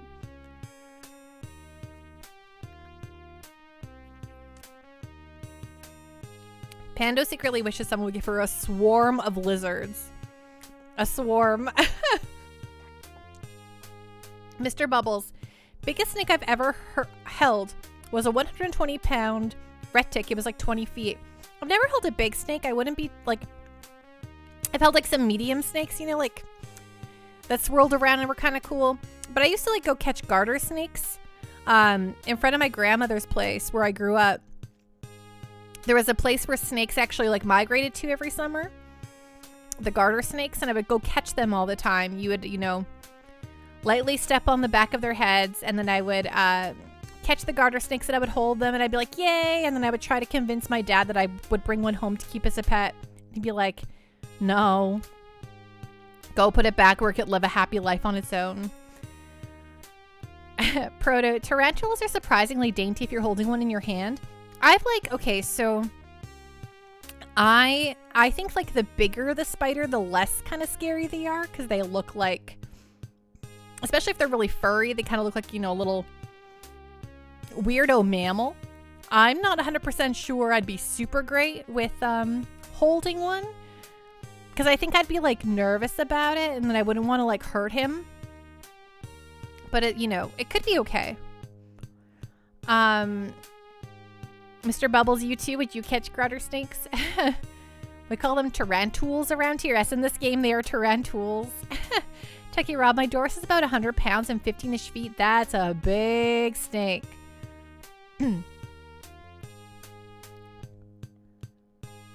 What's up with this guy? This town is called Lore. We have been in decline thanks to the work of Lassic. Classic. Do you know about Lerma trees? No. They grow on the Altiplano Plateau on the planet Dezorus. Okay, cool. I think we are the same kind of dork, Proto. I love it. It's perfect. Space Robot Arm. The names of things in this game are good. Yeah, it's fun trying to figure out the correct pronunciation or how I think I should say them. There is a village called Abion on the western edge of this island. Fantastic. You'll love to see it. Have you heard of a gem called the Amber Eye? Some say the Caspa Dragon has one. The Caspa Dragon. Okay, now, talking about cute things. Dragons, they're the bomb, right? Thebomb.com. It's like there are horse girls and there's like dragon girls, and I'm afraid I've always been a dragon girl. Though I've never had any dragons in my room, really. Mostly T-Rexes. I actually have, you can't see him on screen right now, but I have just a really gorgeous watercolor painting of a T-Rex over here. He's like the only art on my walls, but he's actually framed. He's like actually art. But he's like a watercolor T-Rex, and he's just, mwah, chef's kiss. Perfect. Proto, I had a dragon poster instead of a boy band in my room. Me too. And then when I like, it was dragon posters, and then when I was like in my teens, it became like, I just plastered my room with Final Fantasy VIII posters. That's all it was. Final Fantasy VIII everywhere. Squall and Renoa. I was like, yeah, it's Squall and Renoa. I don't know. This is an armory. Do you want to buy something? Is it a realistic T-Rex or a cartoony one? He's a pretty cartoony T-Rex. He's having like a really great time. It's like a watercolor, so he's kind of got like that like juvenile look to him, but he's beautiful and he's having a really great time.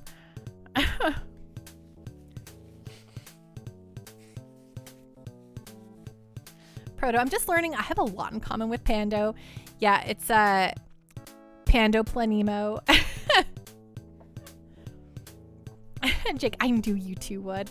I mean, yeah, if Jake liked watching your streams, I figured, you know, had to be some commonalities here. I know I've really enjoyed watching your streams, and I'm really bad about watching people's streams. I like lie around dead after a stream usually, or like if I'm not streaming, I'm like playing video games, and I'm really bad about logging into Twitch. Proto, Jake is like a Twitch matchmaker, right? It's perfect. But whenever I do catch you, Proto, I'm always like, yeah, this is a fun place. This is a fun and chill place. And then you were playing Money Puzzle Exchanger that one day, and I was like, anybody else knows about this game? Okay, what am I doing? I'm going to, I'm looking for something here, right? I'm looking for my, I want to know what I want to do in lore. Okay, heat gun for Odin. Oh yeah, Silver Fang, yes. Okay, perfect. So I'll buy a heat gun and a Silver Fang. So I love that little heart. Anything else? No.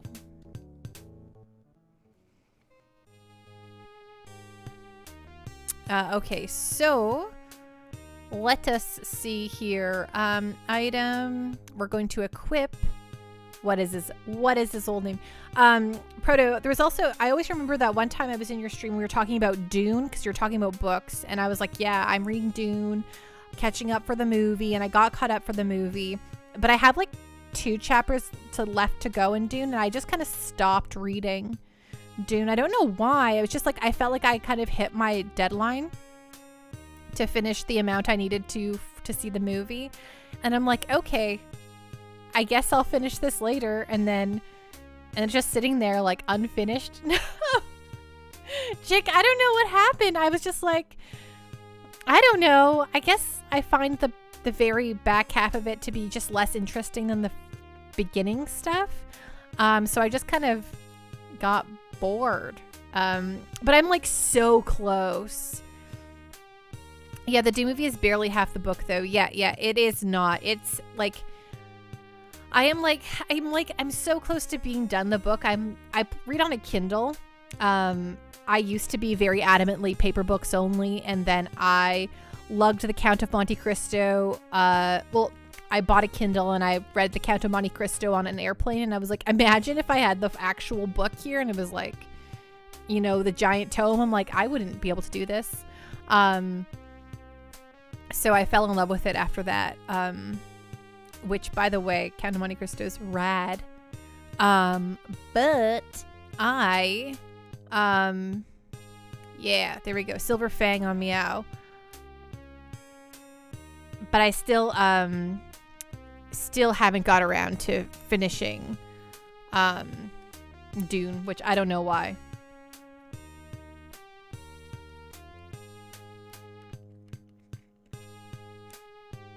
Jake, this is like Evangelion all over again. I know, I'm so bad. I just don't finish stuff sometimes. I'm the worst. Games and Broadcast, the new one or Lynch? Oh, Dune? Dune, the new one. Like Mr. Denis Villeneuve. You know, our very proudly French-Canadian director. Oh, the book. Yeah, the book. Mr. Bubbles, have you read Jurassic Park and the Lost World? Very different from movies, but very, very good. I've always considered it because Jurassic Park's one of my favorite films, and I know that the book is much darker and like definitely more adult oriented. But I've always heard such good things about it. I'm like, yeah, maybe I should. Sorry, I forgot I was putting the heat gun on this guy. Odin. The Lynch version is weird. Yes, I watched Red Letter Media talk about the Lynch version, and I was like, this just seems like a bonkers.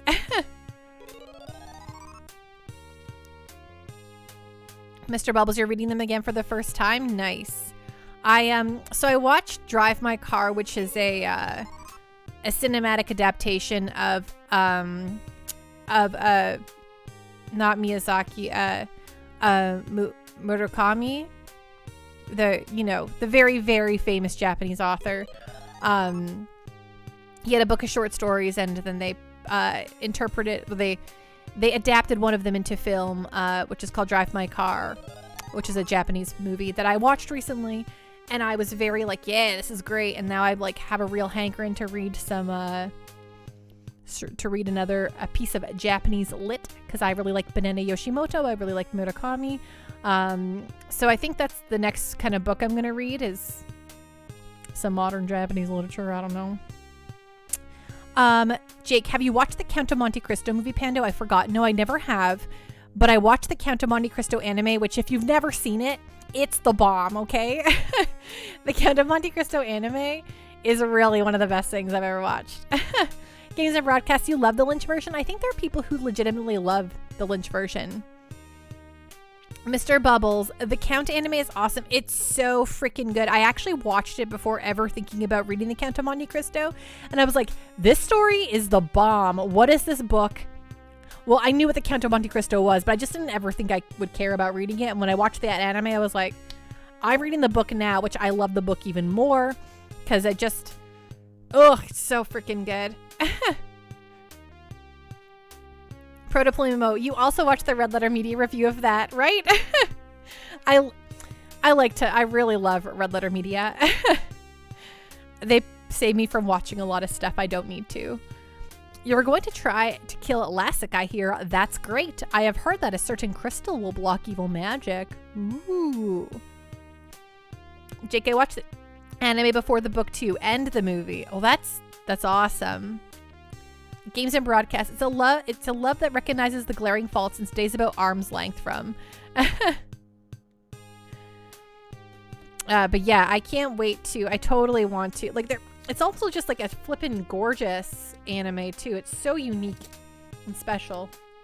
So I was looking for my half-bitten chicken finger here because I'm once again to Captain Giraffe's chagrin eating my food. The slowest person in the world.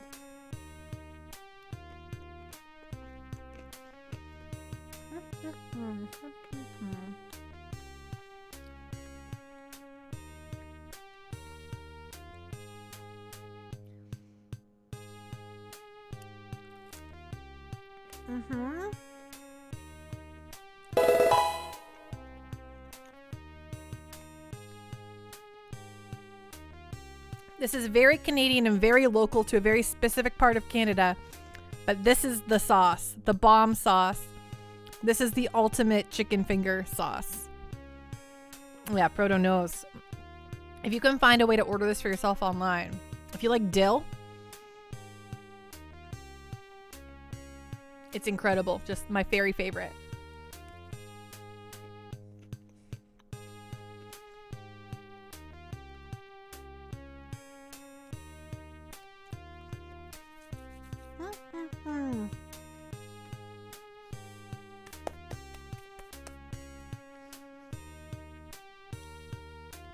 And hey, Bertrador, thank you so much for following. Welcome to the Pando party. Woo, woo, woo, woo, woo.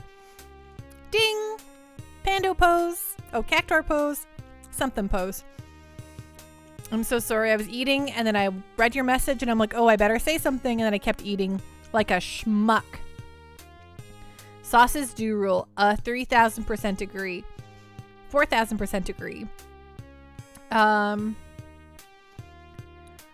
Okay, northwestern direction. Okay, that's what we're doing. Sauces rule like the Bill Nye song. The Bill Nye song? What? Okay, this vampire is gonna get it. Just like we're gonna murder vampires on Friday with our Castlevania streams. And there's my really great advertisement for Pandovania Fridays. Very subtle and very good. Right, not this Friday, because this Friday I play Ace Attorney with Trash Kitty, and we'll be actually at the Trash Kitty channel. So, Trash Kitty 6. So, if you like Ace Attorney, if you like over-the-top, really bananas, bonkers voice acting, I mean, you really can't go wrong. This is a secondhand shop. Can I help you? Okay, no, I don't need any of that. A magic hat. Do I need a magic hat? Okay, not bazongazoids. That's an entirely different thing, Joe Fess. Which I just want to say once again. So I watched the Nintendo Direct, right? And I saw the Xenoblade Chronicles 3 reveal. And the first thing I thought was, oh my gosh, no one has like watermelons for bazongazoids. This is so nice. And then I went on the internet later and I said that, well, I said that on stream. I was like, it's so nice there's no one with giant bazongazoids. And I think everyone was just like, yeah, whatever, Pando. But then I went on the internet after, and like some of the first comments I saw was like, it's so nice to not see these character designs be super embarrassing. And I was like, oh my gosh, people agree with me. I'm so happy. But the next Friday, those vampires are going down. Exactly, Jake. Exactly. Games and broadcast. Speaking of science education, what significance does Beakman's World have from your perspective? That sounds so familiar. What is Beakman's World? I've seen it. I know what this is, I think. Oh my god, I almost spilled gravy all over me. Beakman's World. I swear I've seen this. What is it? Educational children. 92 to 96, so I'd been prime years to watch this.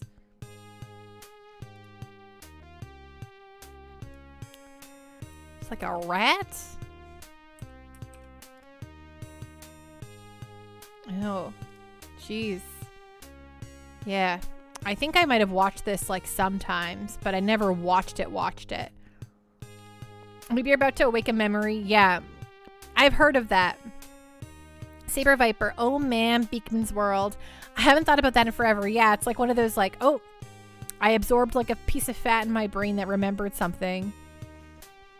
Games and broadcasts. It's always been oddly syndicated growing up, and I tried to push it at elementary school, and your teachers just saw a rat at face value and said no. I knew it was Canadian though. Wow. Yeah, I totally like. I'm like, wow. I forgot this existed on every level. But it actually doesn't say it's Canadian. It says it's an American educational children's program. It is not Canadian. I'm like, I don't remember this being... Believe me, Canadians are super proud of literally everything they have and do and are obsessed with. And we will tell you all about it till we're blue in the face. So I'm like, I don't know if this is Canadian because I haven't heard us wax nostalgic about it incessantly. Which we do. We really love our pop culture. Or the things that we grew up with. It seems like such a thing, or at least how your memory remembers it. It sounds like it was on TLC, so it might not have been like on a mainstream channel, so maybe that's why you thought about it. Polymaterial. Okay, do I need to buy that? Probably. Oh, I went to the wrong thingies here. Back.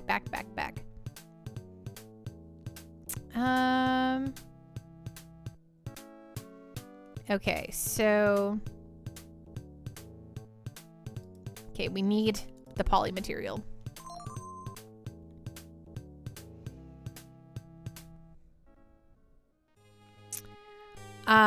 Captain Giraffe, Slurpee capital of the world for like the last 30 plus years. Good old Winnipeg. Welcome to Abion. Abion seems like a pretty chill place so far. Help! Lassic has come to this town. Oh no. Just after I said it was a pretty chill town. Some cats, if they eat a certain type of nut, they can become huge and can fly. It's really very weird. Yeah, you're telling me. That is weird, sir. Can you imagine if you fed your cat a nut and it started to fly? A strange man came to this town. He seems to be performing animal experiments. He brought a large pot or something.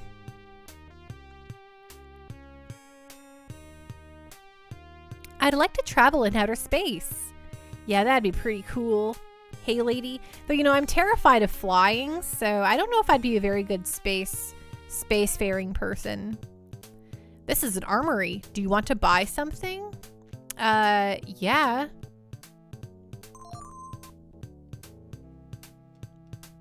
You don't like the sound of that. The way those shows got to you often had that spirit. Games and broadcast. That makes sense. And games and broadcast, I didn't give you a proper hello. How are you doing tonight? I hope you're doing really well. It's so great to see you. Jake, the guy with the pot. Oh, right. I actually gave that guy a pot. So I think it's the guy I gave a pot to. And then he gave me the cat. So yeah, I don't like the sound of him either. But I saved the cat from him. Meow, with the little tails. You can kind of see his little character portrait above my head here. That's him.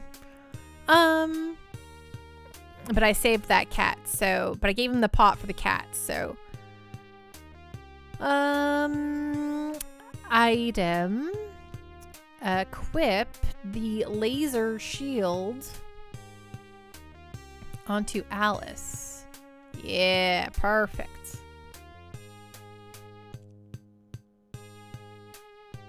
Trelanice. I love old 80s RPGs where the phrase, I gave them a pot for the cat is a thing, right? And hey, Trelanice, how you doing tonight? What's going on? What's on the up and up? Equip Borgor. Yes, I would like to equip the Borgor, please. Saber Viper, Pando, when you say we're proud of Canadian stuff, that does include Tele Francais, or were you lucky to dodge that one? Okay, no, I didn't see that. What I mean by we're really proud of Canadian stuff is how much we wax nostalgic about like things like Reboot or Are You Afraid of the Dark and you know, the House Hippo commercial and Don't You Put It in Your Mouth. And you know, there's certain aspects of our youth that we talk about till we're blue in the face because we really like it because they're really good. A laser shield sounds like a great idea, right, Sir Asgard?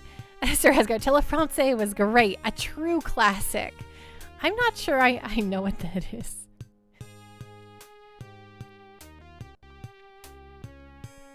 Yes, Reboot with the Parasite Eve villain, exactly. I'm really glad you didn't suffer through Tele Francais and the Freaky Pineapple. Proto, Tele Francais was a little too early for your time. Or like, you know, Polka Dot Door. Who doesn't love Pokeroo, right? Au revoir, a bientôt, see ya soon.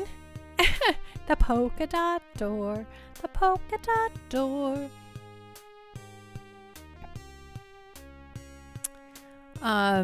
You know, there's just stuff that you could say to almost any Canadian kiddo and you're just like, we're all like, yes, I did that. I lived through that.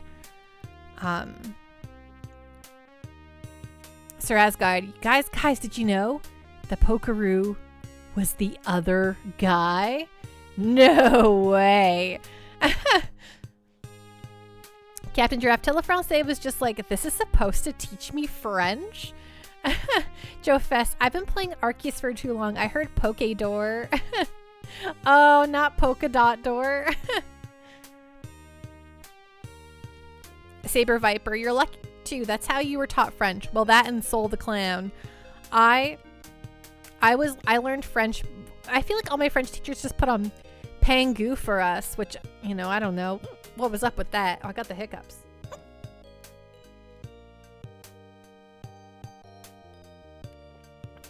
Proto, I didn't speak a lick of English until 3rd grade. Most of it you learn from Sailor Moon. That's, I mean, sounds like the best teacher, in my opinion.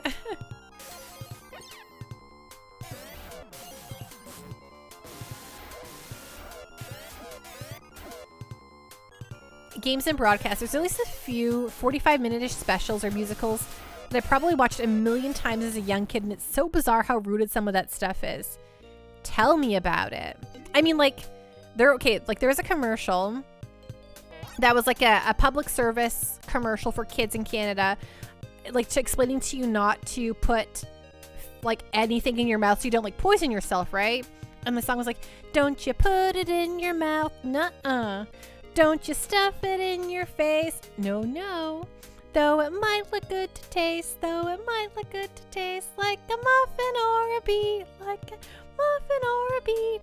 If you don't know just what it is, remember, boys and girls, don't put it in your mouth. Ick. And I haven't seen that commercial in decades, and I still remember everything about it. It's just right here. Drugs, which are good, which are bad. Drugs. Go ask your mom or ask your dad. Yeah. Like, it is ingrained in my psyche. There's a Barbie commercial. That is in my brain that I can never get rid of. Have you heard the news? It's cut and style Barbie. Now you can do what you never did before. Snip, snip, snip, and snip some more. For the very first time, cut as much as you can. Just like magic. She's got long hair. Clip it and snip it, add some style, and then we've only just begun. Cut and style Barbie. This is fun. Like, why? Why is this the information that I will never lose, ever? I will be 102 years old, grandma, singing the cut and style Barbie commercial.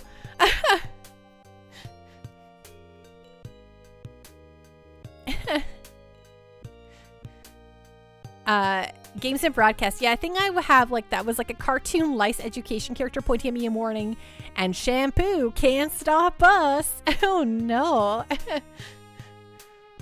Saber Viper, are any of you old enough to remember the War Amps commercial PSA with the robot on the danger planet and it loses its arm? Oh, yes. Hey, Saber Viper, you've come to the right place if you're looking for folks who will remember the War Amps Danger Planet commercial. Proto, I have mattress commercial stuck in my head forever. Sleep Country, Canada. Why buy a mattress anywhere else? Yep, I think they still run that commercial, actually. And the alligator spaghetti-o commercial. Oh, that's actually a Lipton chicken noodle soup commercial. But yeah, it was alligator soup. You better eat them before they eat you. Captain Giraffe. And yet, what are the brother and sister supposed to be? They were blue people? They were just Muppets. They're like Grover and Elmo and stuff. Games and broadcast. Did you get the Sears Scorching Hot Summer commercial? I don't think so. I think that definitely sounds American. Saber, I'll never buy a mattress from them because the jingle haunts my dreams, right? It's like, I don't know. Go away. Sleep Country Canada, you've ruined my life. Proto, that jingle haunts every Canadian. They'll never change it. It cannot be improved. It's true. They've built an earworm that will ruin us all forever. Niagara Falls, Ontario. Marineland is the place to go. Seeing friends you miss, a great big kiss. Everyone loves Marineland. Yeah, oh my gosh. Friendship Cove, Marineland. Yeah, I went to Marineland. It wasn't all that it was chalked up to be.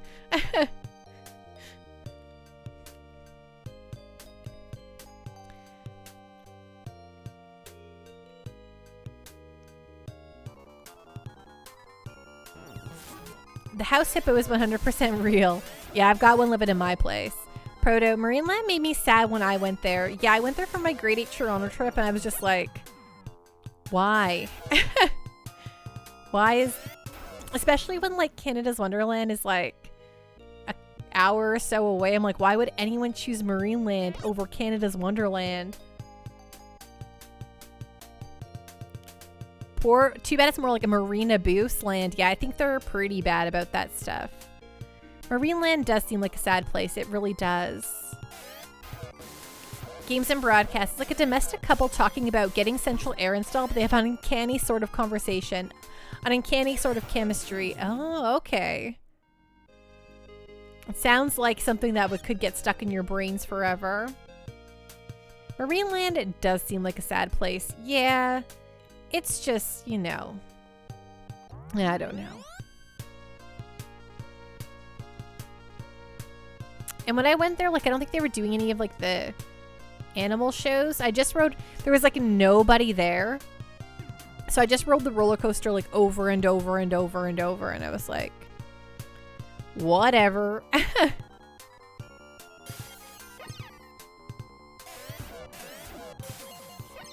Have a great night, Proto. Thanks so much for hanging out, and thank you so much for that raid.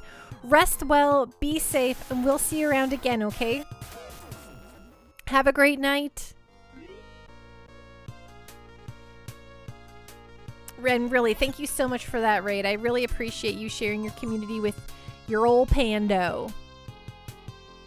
Yeah, final shout out to Proto. Folks, please go follow Proto.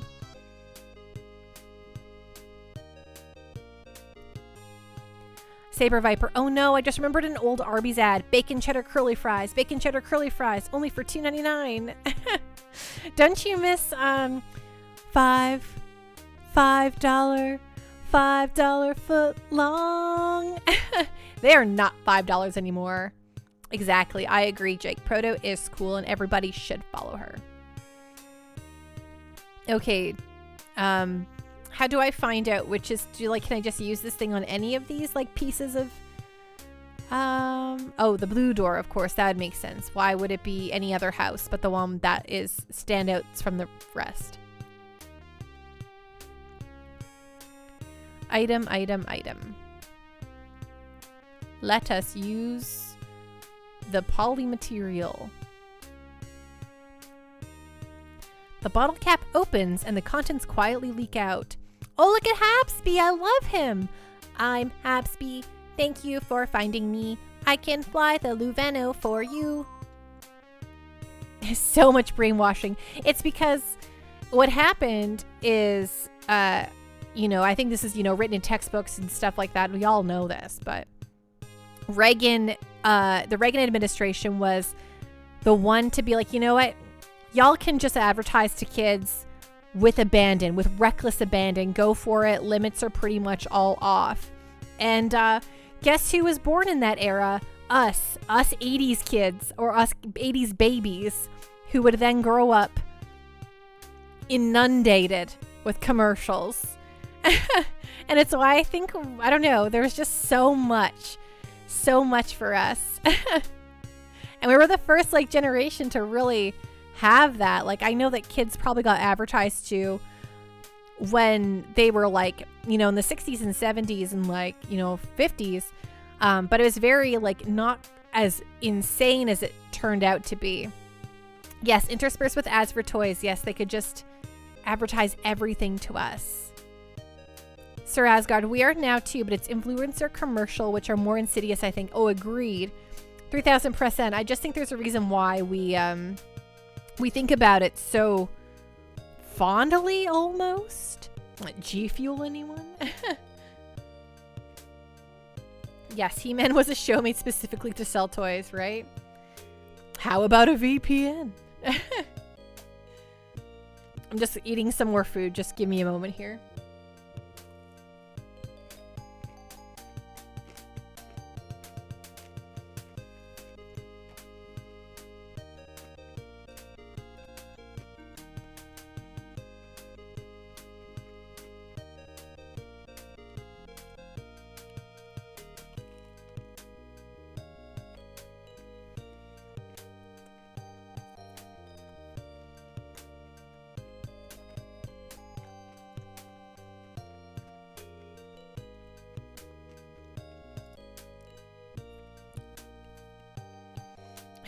One tendy by every 15 minutes.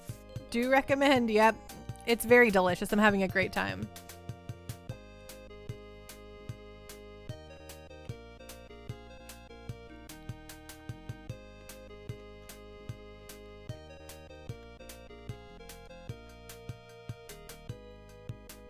Space Robot Arm. I tend to love cartoons that were made to sell toys. You big Transformers fan, Space Robot Arm? They sell your web habits to someone else. There's always a catch. There's always a catch.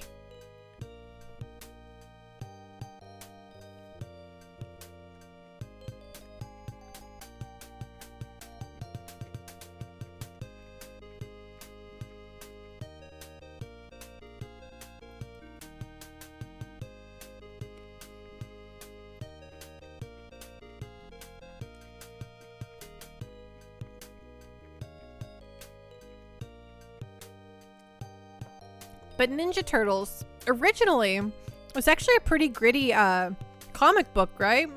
And then they turned it into, like, kid toy show.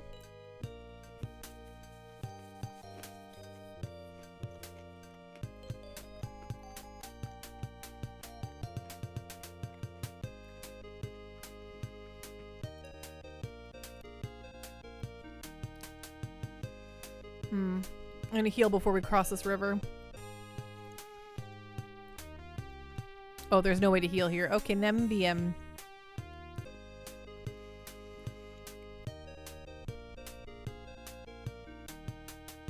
The turtles murderized aplenty. Yeah, they were like cool guys, right? And they were not made to be they were not really child friendly originally.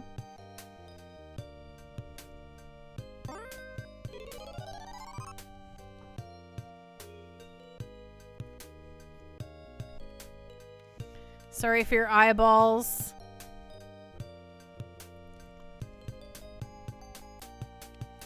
Space Robot Arm. Yeah, they just made the Foot Clan robots for the TV show. That's okay. That's funny. I didn't know that. Mr. Bubble. Sorry, I've been pooping in and out. Was rating helping some peeps alt in Karazhan? We're done now. Did anyone win Invincible? Oh, no, Invincible's not there, right? That's the Headless Horseman's. No. Is that where? No, that's not Invincible. That's That's Arthas's horse. Right. Sorry, it's not invincible. I'm thinking about there is a mount that drops from the horse person in Karazhan. What is it called again? Jake, I loved TMNT when I was a kid and owned the box set on DVD, but it is unwatchable as an adult other than for nostalgia. The 03 reboot was really good though. The Nickelodeon one. Games and broadcast. Yeah, I defend that weird Platinum Games TMNT in the style. It has a grittier look, I'll bet more anime than 90s indie art style. Interesting. I mean, I'm sure like it's not it's like Platinum can make bad games, sure, but I don't think it's like the worst, right? Space Robot Arm. I remember reading that TMNT was originally supposed to be satire about how dark comics were becoming at that time. Right, because at that time that would have been around the era that Batman became like the Dark Knight, right? Like in the comics where things kind of got real gritty. Reigns of something, yeah. All I know is it's one at Mr. Bubbles. All I know about that is I've tried to grind out that stupid mount along with my Ashes of Alar and I never end my Onyxia mount and I never get them. It's very rude. The Nick one is awful. Oh, the Fox reboot series. Oh. Shows how much I know. It's pretty fun. That's awesome. Space Robot Arm, The Dark Knight Returns, and Watchmen. Dice Chuck. I have all of the early issues of the original TMNT comics from the 80s. They are wonderful. How many issues are there, Dice Chuck? And how are you doing? Joe Fest, are you back on the WoW? No, I'm playing Final Fantasy XIV pretty actively. I actually just finished Endwalker today, the final expansion. So now I'm excited to actually play the MMO part. But no, Blizzard and World of Warcraft have to really do something special in order to make me come back. And by that, I mean they have to release a new expansion pretty much now. I don't know. But that game needs a lot of changes to make your Pando happy. Because all I really play World of Warcraft now is to go get my old tier sets and mounts. So, Mr. Bubbles, the only rare mount I got off of Deathwing Heroic, and that was awesome. Your guild was mad because after it dropped, you got it, and then you quit the next week to girlfriend aggro. Oh no. That's so sad.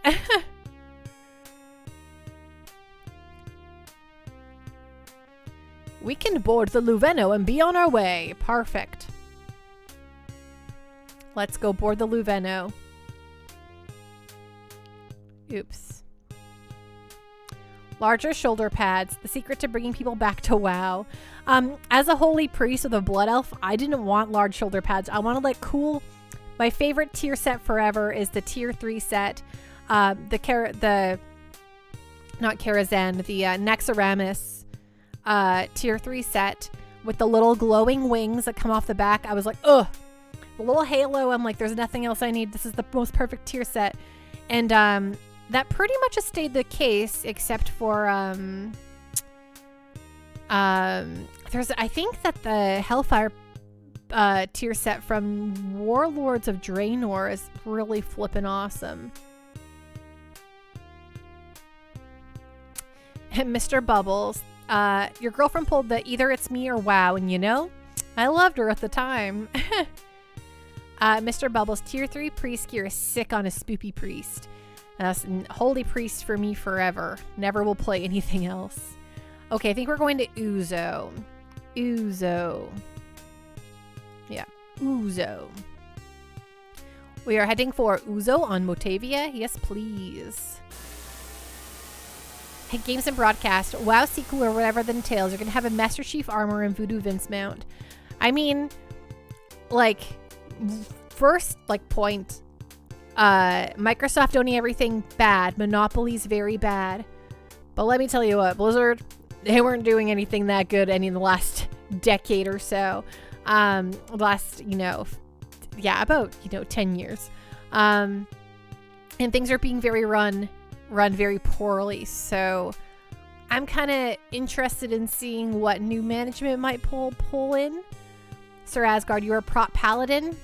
Well, then yes, you wanted the bigger shoulder pads, didn't you? There is a town called Caspa to the south of here. Do you want to rock it?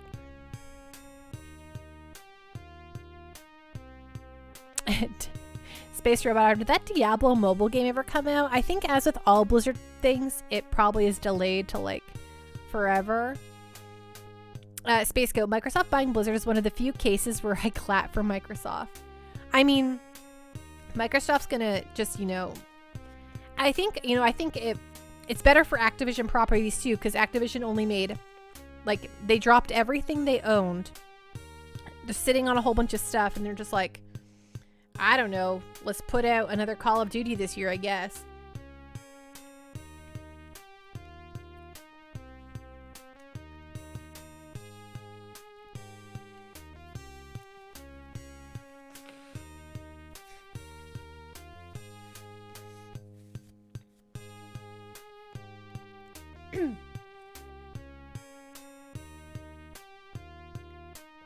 Sir Asgard, unfortunately, Blizzard fell victim to what every studio does. They end up being gobbled by larger soulless companies. Which, speaking of that, Microsoft is buying up all the studios. They are. Dice Chuck, I went and looked at my TMNT comics. I have some of the original printings of a few of them. The real prize is your 4-volume set of colorized original issues printed in 1988. Hey, that's the year this game came out. It's 476 total pages, so it's about the first 20 issues. That is so cool. Did Teenage Mutant Ninja Turtles have like an actual conclusion, or did they just stop printing it eventually? This town is called Uzo. Thanks, I know. I chose to come here. This is a first food shop. Would you like to buy something? Okay, colas and burgers. That's all you really need in this life, right? Mr. Bubbles, hopefully they fix the crappy games as a service, but I digress because that will never happen. Yeah, games as a service are here to stay, unfortunately. Now, there are some games I think could really be fine as a games as a service, like Mario Kart. And I'm really excited we're about to get 48 new tracks. I mean, not about to get 48 new tracks, but we're about to get 8 new tracks, and they're going to keep releasing 8 and 8 and 8 and 8 till I have 48 new tracks in my Mario Kart. And frankly, yes.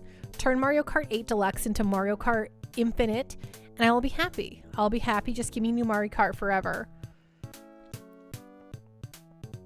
Sir Asgard, I'd be thrilled if they did, but yeah, not gonna happen. Like, I think there's room in our world for both. I think we can have both games as a service and also have our single player heavy RPG story based games. You just don't want to force everyone to do the same thing, right? Games and broadcast. Yes, super smart move on Nintendo, right? We've had both for a long time now. It's true. And I don't think, like, sometimes studios will be like, oh, we should turn all of our stuff into games as a service, which is always the wrong answer. Not everything lends itself to being a games as a service. But there are games that are cool. I like the idea of like a persistent game. I say as someone who's playing Final Fantasy 14 actively right now. Okay, I need to get the lightsaber for... Holy guacamole! Wonder Swan! Oh my goodness gracious! Great balls of fire! Zelly, thank you so much for following. Welcome, welcome to the Pando Party. Woo, woo, woo, woo, woo. Ding! Cactuar pose. Jared, I heard you from Canada. Which province? I'm originally from Ontario. I currently live in Alberta, but I've also lived in Manitoba and Saskatchewan. Hello, hello. What's going on, everyone? Oh my goodness gracious. Mr. Bubbles, thank you so much for the bits. It means so much to me. Candibo Haunter, Pandosy, Pika Pandosy, Murky Pandosy, Wow Cactuar Pandosy, Rexy Woo. Sparkle Sprout, thank you so much for following. Welcome on in. What's on the up and up? Woo, woo, woo, woo, woo. Bing. Cactuar Pose, Crystal King Silver. Thank you so much for following. Welcome on into the Pando Party. Woo, woo, woo, woo, woo. Ding. Cactuar Pose. Yeah, all over Canada, Spider Baby. And how you doing tonight? What's going on? Hello, Knitted Sweater. Hello, Jared. Hello, everyone. Hello, TGA Con. I love those fat ducks. I don't know who those fat ducks are, but I love them. I love them so much. Wonder Swan, thank you so much for sharing your community with me. I see you were playing Xenogears. Holy guacamole. I played that this time, not this time last year, like maybe a few. I don't even remember when I played Xenogears, but it was last year and it was great and we had a great time. Are you having a good time playing Xenogears? Cause I hope so. Thank you so much. Your Xenogears streams were great. Yeah, those were good ones, right? Those were really fun. I had so much fun. Matthew, Jiro, I love Ugly Dolls. You know who Jiro is. I don't think anyone ever knows who Jiro is, Matthew. I actually have had Jiro for a very long time, since I was like 19. And Jiro's like over on this couch here somewhere, but he used to see him right behind me on stream all the time. Now he's hanging around. But yeah, oh, Galuigi, thank you so, hello, how are you doing? Oh my gosh, these little peaches are so cute. What is cat door pose? It's actually Cactuar. This is a Cactuar right here from the Final Fantasy series. As you can see, he's kind of like grooving and having a great time, right? He's like, I'm Cactuar. You know, he's Cactuar. He's having a good time. So I don't know why I started doing it, but when people follow, I'm like, yay, woo, woo, woo, ding. Cactuar pose. Huh? Just like Cactuar. Me and Cactuar. Exactly the same kind of look, right? Like right here, we both have dead eyes and gaping maws.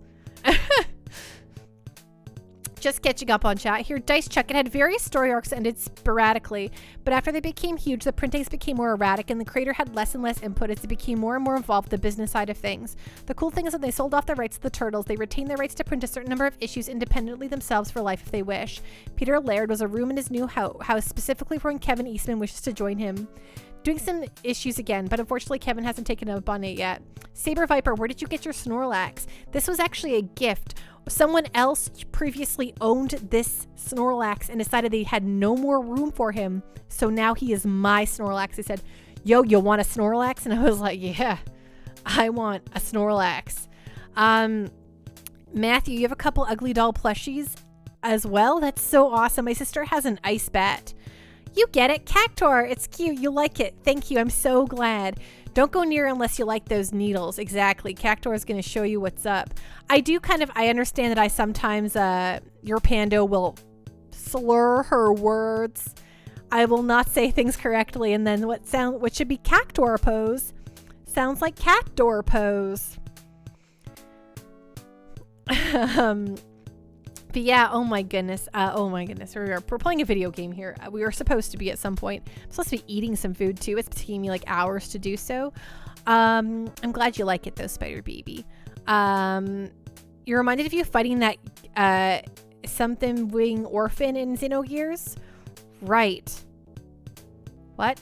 And folks, if you don't follow Wonderswan, please do. Wonderswan's Rad News Rhinos playing through Xenogears right now. Please go follow. Okay, wait. The Snorlax that blocks your door and you gotta get rid of it. Go to the other room. Luigi, what would your cat door pose be? Would it be okay? Ready for it? Here comes cat door. Woo, woo, woo, woo, woo. Ding. Cat door pose. I don't know.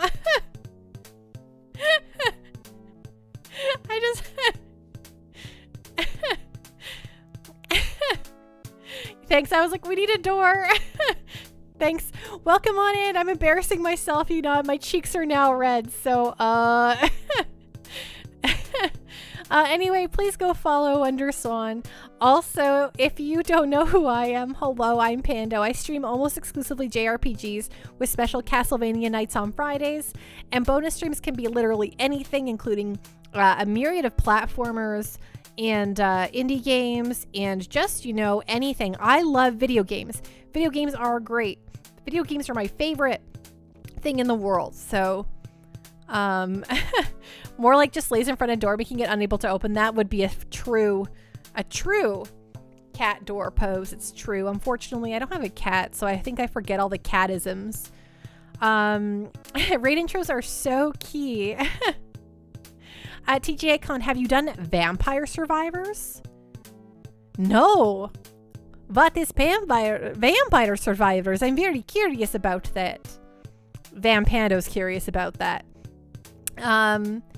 You also forget to do that? I know, I also forget. I mean, okay, no, I just talk forever. And then I'm like, wait, I'm supposed to be streaming a video game. Hello, Donna, how are you doing? What's going on? What's going on the up and up? Games and broadcast. Tendy's line queue is at like 30 minutes per byte now. I know. Captain Giraffe is going to cancel Pando. That's what's going to happen here. TGA Con, it's a great little $3 survival mode game. Sort of a bullet hell, but skeletons. Skeletons are spooky. Oh, right. So, sorry. Hello, Tactical Grace. How you doing tonight? What's going on? What's on the up and up? Okay, I want this lightsaber. That's what I want. And so I'm going to go outside of town and do what you do in a JRPG, which is grind. Thank you so much for hanging out, Spider Baby. Rest well, be safe. We'll see you again soon and have a wonderful night.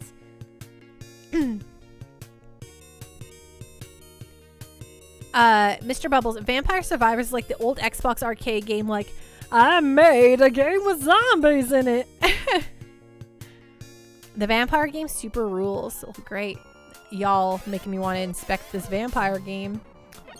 Cheap too. I mean, who doesn't love cheap?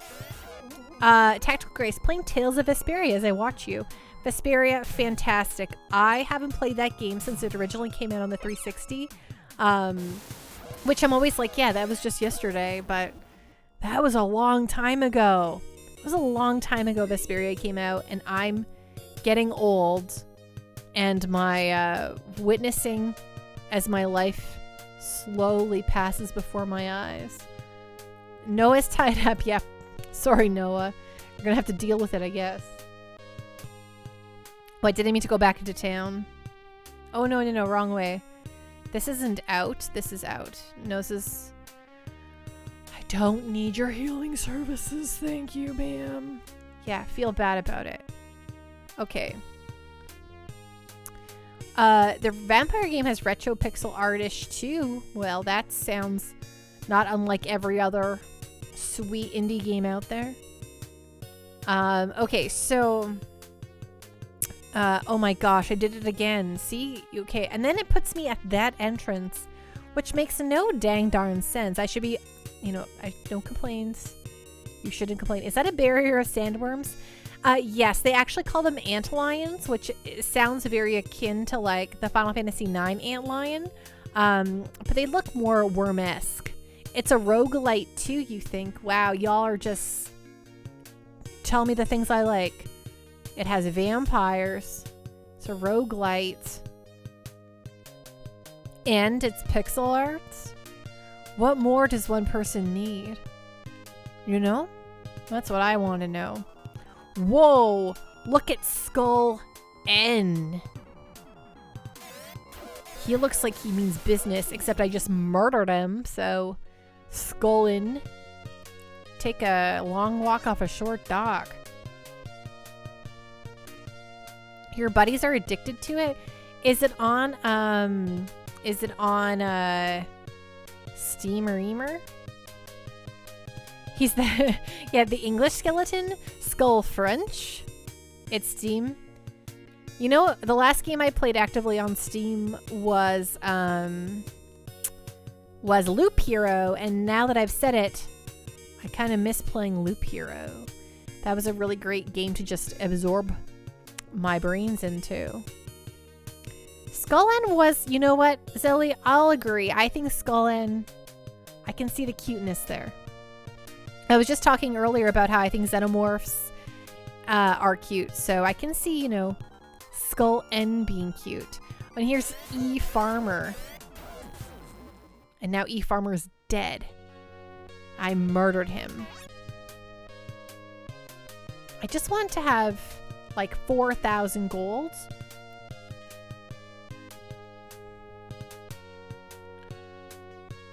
Mr. Bubbles, when I want to burn time, I play Slay the Spire and have like over 400 hours in it. I used to be that way with like the Binding of Isaac. My Binding of Isaac across all of the games and across the multiple platforms I played it on, I probably have like 500-ish hours on it. But I haven't played it in years, and I think about it sometimes and I'm like, I wish I was playing Binding of Isaac. Specs. I got wrapped up in Final Fantasy 14 and forgot about Pandosy Star. That's okay, Specs.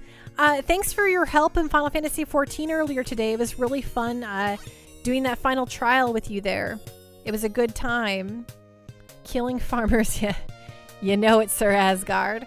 Saber Viper, did you try using the chat spell on the farmers? Okay, let's see. Magic chat. The vehicle known as Ice Digger lives up to its name.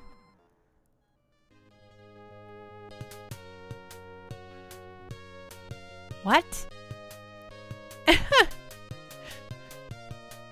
Mr. Bubbles, LOL, I did this way. Same with The Binding of Isaac. Oh, it's so good. And it's so funny because you wouldn't think The Binding of Isaac is a terribly pando game. It's really dark and really gross. But gosh dang it, if it's not like some of the weirdly cutest awful stuff. And also just a flippin' joy to play. I know now I am a murderer. Huh? You can talk to them with magic. Well, you know what? I'm not here to make friends. If you're going to try to murder me, maybe he should try chatting with me first, huh? Well, it's just outside of town. I actually already have the money I need now, Jared, but I just want to have an extra money. You know? Maybe I'll... The power of just talk is amazing. Just amazing. Okay, let's buy our lightsaber. Yes, I would like this lightsaber. Wait, it's 2980, not 2965, 2980. Why did I say it like that? Who says? Wait, it is $1,000,000,000. What kind of flippin' operation am I running here? Let me tell you what, one day we'll play Undertale on stream, which I'm a little terrified of. I think the Undertale fan base might be a little terrifying, but we'll play through it, and we'll definitely do a Manticore. This guy's gonna get rocked. Wonderswan, I was blasting some Phantasy Star 4 music on my stream tonight. Well, that's exciting. I, myself... Your humble pando. Have never played Final Fantasy Star 4. Undertale is great. The fan base is scary. Yes, I've played Undertale all the way back when it originally came out. But I actually upgraded my computer since back then because I played it on my PC. That was the only place you could get it at the time.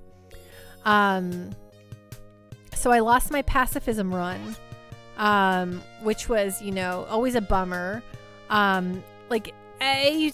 I just lost the save because then when Deltarune came out, I couldn't import my save. And I was like, well, maybe I'll just replay all this on my Switch. Now that it's all on the Switch, it seems like a nice place to play through Undertale. But I'm like, well, I'll do that on stream one day. Replay through Undertale.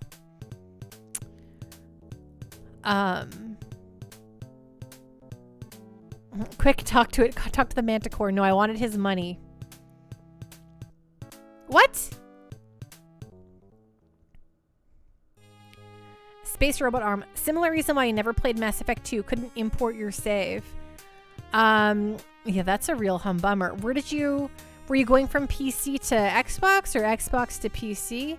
At least with the PlayStation 3 version, you could go through the little comic book and choose your stuff.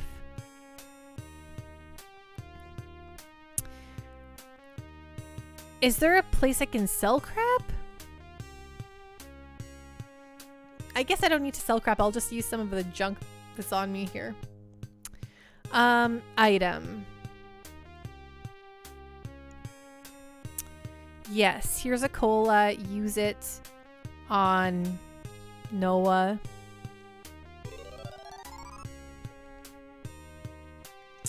Yeah, you played the first one on Xbox and bought the second one on PC.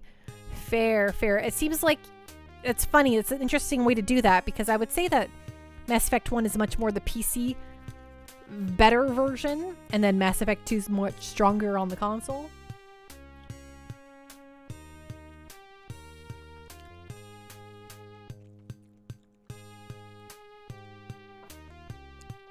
Games and broadcast, literally like the same thing that happened to you. You're like 5 copies ports later for Undertale or Mass Effect.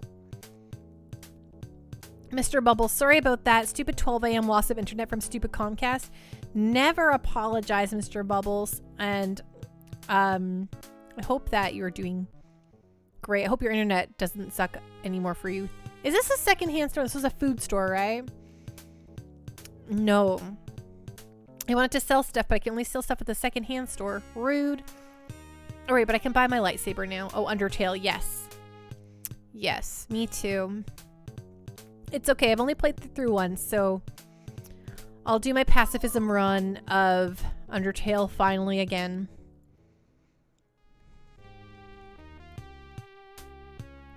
Space Robot Arm. I suppose the Xbox version of ME2 is very cheap now. I think... So, okay. I don't want to be a shill for Game Pass, but I kind of am a shill for Game Pass. I think that with Game Pass, they have the EA stuff on there, which means I think you can play through the entirety of the Mass Effect trilogy on Game Pass. It might be like Kupo for Kupo nuts, but I think that's something you can do.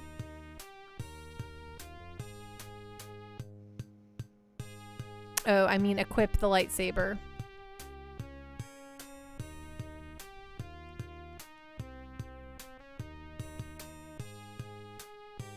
Okay, now she's got the lightsaber. Panda was not sponsored by Game Pass. No, but they had the 3 OG clients in Legendary.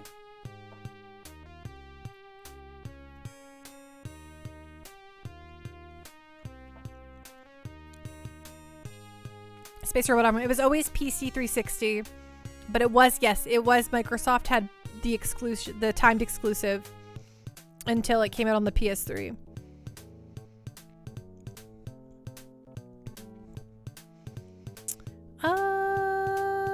Okay, so we want to get that shield. Oops. Back it up, back it up, back it up, back it up.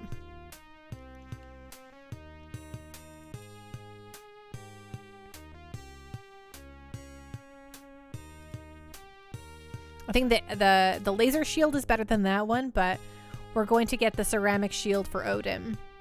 So it's not too much more money. Then we'll be done our grind.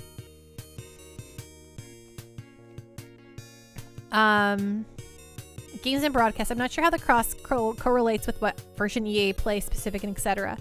The Xbox One backwards compatibility is really stellar, though. Recently, Otogi and Time Splitters. Yes, that's the wonderful thing when a console manufacturer is the underdog. They will do things that are extremely consumer friendly. And thus, you win, the consumer. You saw it with, you saw it when Sony was at the bottom of the heap and they were coming out with the PS4 and the Xbox One was all hoity-toity, riding their high horse and being like, you know what, consumers, suck it. You're going to buy the follow-up to the 360 and like it. And then PlayStation 4, well, Sony said, well, the PlayStation 4 is going to be all the things you gamers want and more. And then they won that one. And now Sony's like, ha ha ha, the PS4, all y'all gamers are going to do whatever with the PS5 and like it. And now Microsoft is having to invent new ways to make it so that y'all love Microsoft, which they're doing very important things to do so. And thus you win. You win the day. Tactical Grace. So what's the lore in Phantasy Star? So Tactical Grace, it starts out with your brother getting murdered by the evil Emperor Lassic. So you are currently trying to get revenge on Lassic, the Emperor, So you've gathered this small team of ragtag folks, and we're just going from place to place trying to power ourselves up to be able to take on this emperor. A winner is you, the consumer. Exactly, Jake. Space Robot Arm. Nintendo as the underdog is always amazing. The games for Wii U were pretty incredible.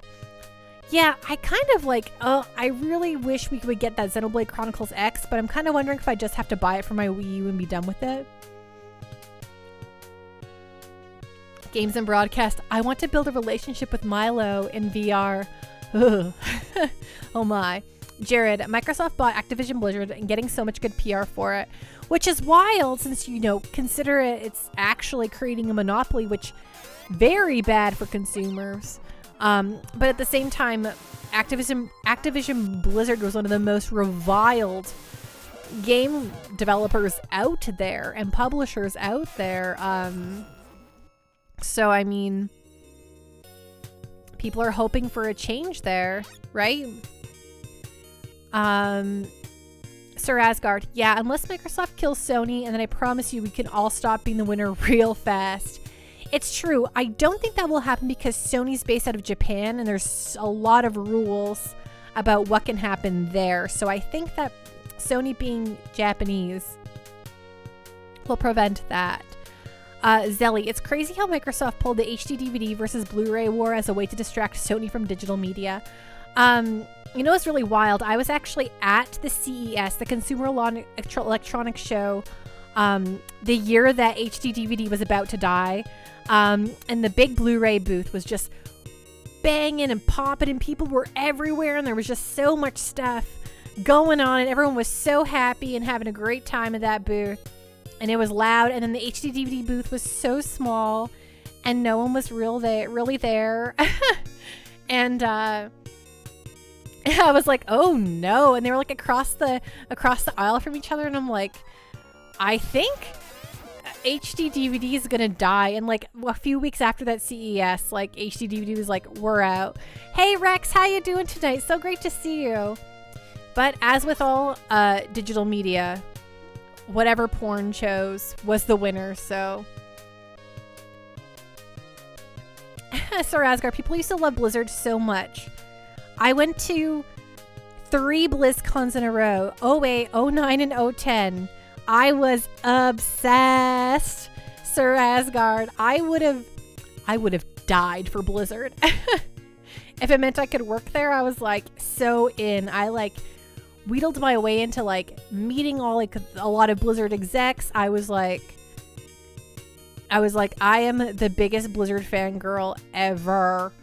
But then I met enough Blizzard people to realize that the Blizzard people I met were just not super nice or cool, and I was like, maybe I'll rethink these things. WonderSwan, not excited about the Microsoft acquisition. Yeah, I mean, totally fair. It could be one way or the other here. Jake, I really doubt Sony would exit the market anytime soon. Yeah, the PS5 is like selling gangbusters. I don't think it's going to be any problem. Sir Asgard, me neither. I think they will wall off upcoming games more and more. Jake, Blu-ray won because they were adopted by video games and porn. Exactly. Sir Asgard, which, yeah, I guess you can just buy both systems, but that's pretty annoying. I'm always I understand that not everyone can buy both systems. As someone who tries to own all of them because I love all video games and want to play all of the games, I don't pick favorites, though I will always choose the place where I can get my weirdo JRPGs first, which is usually a Sony system, so... WonderSwan, my partner's dad went all in on HD DVD, who wound up buying like 3 copies of every movie released, lol. We got a huge collection of them from him and wound up giving them all away to someone who just needed a regular DVD player. Oh man. You're like, HD DVD, that's the one that's gonna win. And then none of us, I mean, physical media died at the end of the day. Zelly, and it was all just a way to get Sony to sink all their resources into physical while Microsoft went into streaming. That's true. Oh, I can't carry anymore, of course. Need to drink a cola. Wheedled, exactly. Yeah, wheedled right in there. Saber Viper, I think Sony learned their lesson in the VHS Betamax war and lobbied the port industry when it came to Blu-ray. I mean, the Consumer Electronics Show and the Adult Entertainment Awards were suspiciously at the same time every single year in Vegas, so could those talks have happened? Sir Asgard, speaking of games, we got some sweet ones coming up in the next few days. Which one are you most looking for, Sir Asgard? Bootless Pit Night, everyone. Games and broadcast. LOL. I always have to pause it like this. Yo, I'm just a game pervert. My opinion and preference is so skewed by this curse that I will just buy all this stuff regardless. Right? I'm just a real dirtbag for games. I'm just a disgusting person. Don't be me. I have a problem when it comes to video games. Right? And I'm like, I love all video games equally, but yes, not everyone can or has the ability to, like I say this, I don't even have, I don't have a new generation, I don't have an Xbox Series X/S at this point in time, but I do have an Xbox One Series S. Xbox One S, sorry, not Series S. God, let me tell you what, Microsoft sucks at names, okay? Games and Wonderswan, I'm ready for Triangle Strategy. I'm so pumped that they're releasing a demo where you can get into the game afterwards. Like, I love demos let you start the game and then you could play the rest after. That's like, yes, that's the way to do a demo. That's how you'll get me interested. Xbox Series U, Zally, yes, exactly. And it is tactics times, right? So for me, I can't buy any games in the next little while because I am, like, on Pando personal time when I'm not streaming, I'm playing a lot of other games. And I'm trying to knock through my backlog, right? Like, I finished Ratchet, well, I finished Shin Megami Tensei 5, okay, got that one out of the way. Then I went for Ratchet and Clank Rift in Time, okay, that one's gone now. Then I was like, okay, I'm gonna finish Endwalker, and I just did that tonight. Then I'm gonna go back to beating Neo World Ends With You, and then after that, I'm gonna maybe hit Ghost of Tsushima to kind of keep, like, you know, my complete JRPGs apart from my Western. You know, you like to have a palate cleanser, right? And then after that, I'm gonna finally play Tales of Arise. And then I have Ys 9. I still have my Atelier, the new one, the second one, the sequel to the new one. Oh, I forget what it's called. I think it's like an Atelier Sophie coming out too.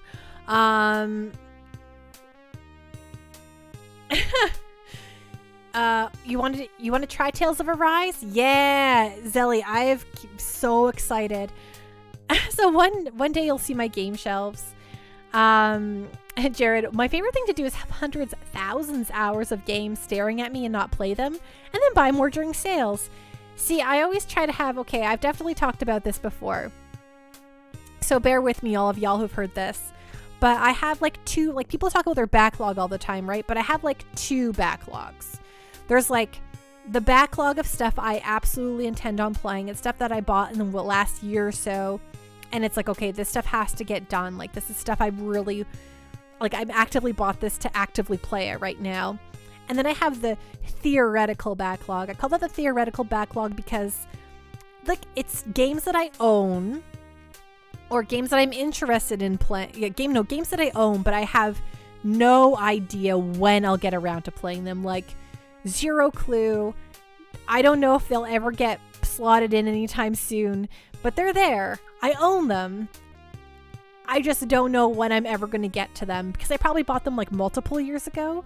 And they just kept getting pushed and pushed and pushed until they just get pushed into the theoretical backlog zone. So for me, I'm like, okay, my actual backlog, the real backlog, the current backlog is like 6 to 7 games right now. Whereas the theoretical backlog, I started streaming to actually start hitting the theoretical backlog. You know? Jared. All right, Sir Asgard. So, like, your next 3 years are planned out. Yeah. Let me tell you what. people are like, oh, why haven't you watched this show? This show that's like 25 episodes, hour long. And I'm like, is that 25 hours could go to a video game? Hello. Jared, is there like a website extension that could look at a game library and calculate approximately how long it would take to complete them all? I wonder if like How Long to Beat would do that for you or something like that. Games and broadcasts, when it isn't scheduled or streamed, etc. I love the palette cleanse where there's subconscious influences, some sort of grouping or pattern. I want to play Disney Capcom games or something. Yes, I do the same with books. I like read like a high fantasy, and then I read like a modern literature book, and then I'll read a classic literature, and then I like to keep it fresh, you know? Wonder Swan, streaming has been great for making me play games I've always meant to, like Pranzer Dragoon Saga. Never thought I'd get to play that one after hearing about it for 20 years. Right? It's exactly the same thing for me, Wonder Swan. I'm just like, oh, I don't know if I'll ever play that game. And like, I owned Xenogears since I was like 17. I owned a copy of Xenogears. It sat on my shelf since I was 17. And it was only last year that I finally played it. You know? It just... You know? Wow. That's all I have to say is wow, Pando. Okay, I'm trying to use a... Wait, did we finally use a cola? Do I have an empty space in my... Did I buy him the shield? Oh, yes, I did. It's right here. Equip onto Odin.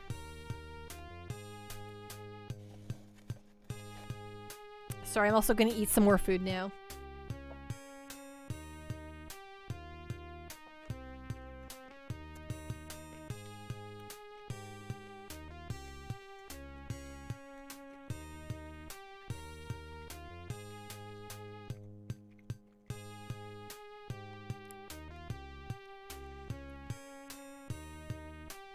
Games and broadcasts. You're maintaining a chaotic neutral stance with a backlog, like pondering a chasm without measuring, right? You're like, that's just, yeah, I don't think I truly want to know.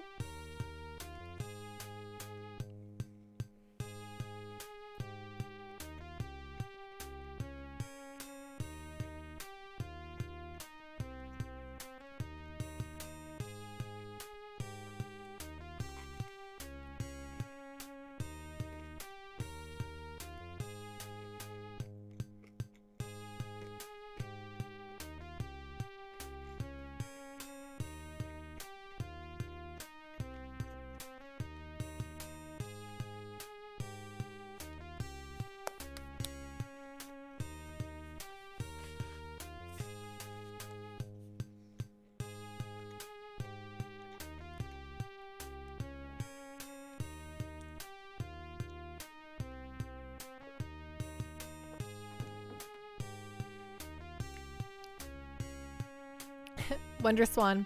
I played Xenogears a lot back in the day, but between your streams and listening to like a 50-hour podcast about it, I decided I had to play it again. That's awesome. I'm glad I inspired you to get back to it, Wonder Swan. Jared, Wonder Swan is a pro Xenogears streamer. He knows all the Xenogears facts. Yes,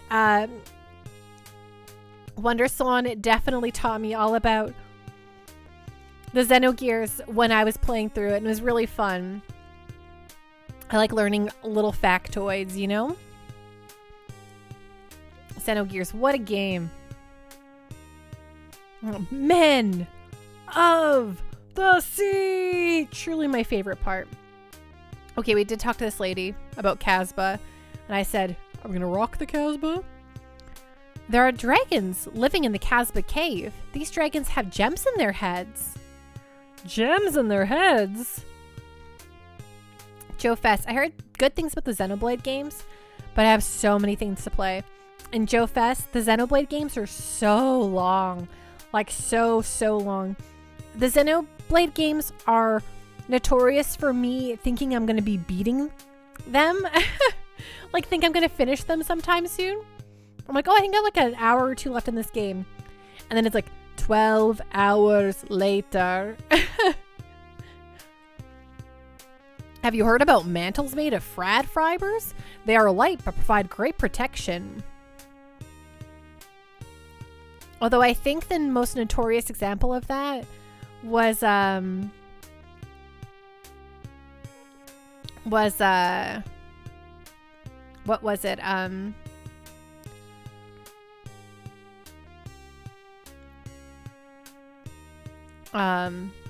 Oops, didn't. Okay, that's fine. Dragon Quest 11. I flippin' love that game, but I remember getting the credits and being like, "Wow, I did it!" And I'm like, "Oh, but I hear there's like a little after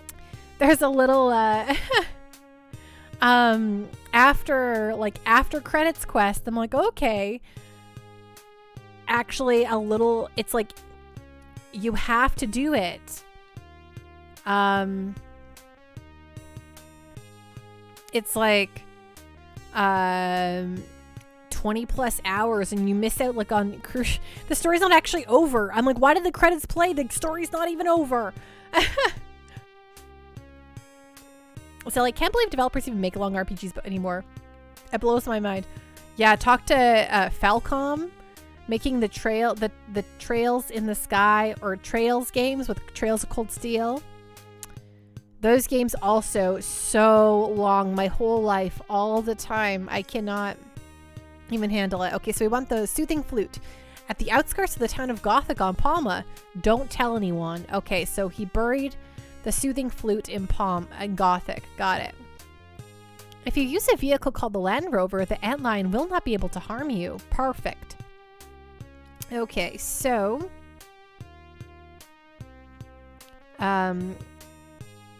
oh, right, we want the soothing flute. That is back in Gothic, so we can do that.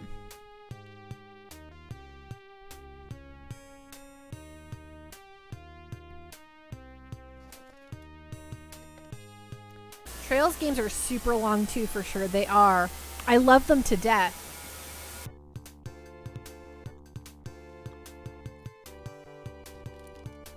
Like, and Persona as well. Oh my gosh. So long. Never stop.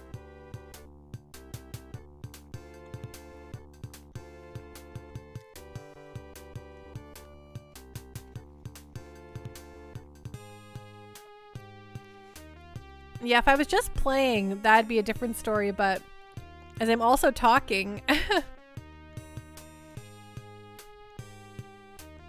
I'm really making sure I gotta, keep it cool here.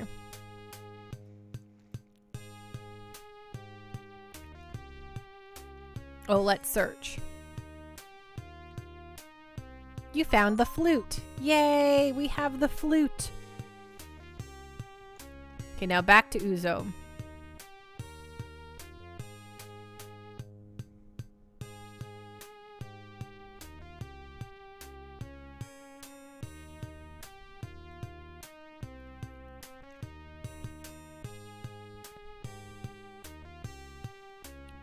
Zelly, playing this back in the day and going planet to planet must have blown minds, right? And look at this. This is like 1988. This game looks incredible. And this is like the NES era, right? No Man's Sky, but with content.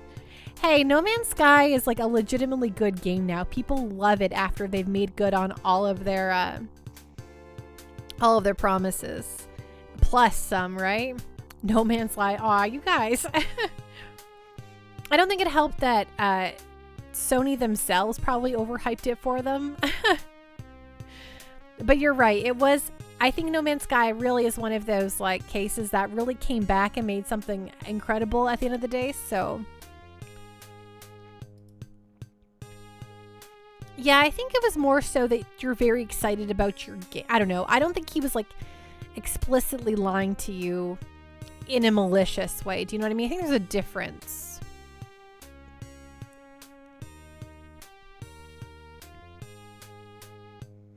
Southwest.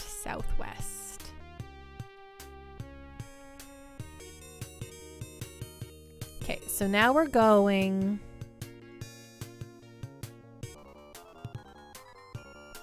Oh my gosh, look at this guy.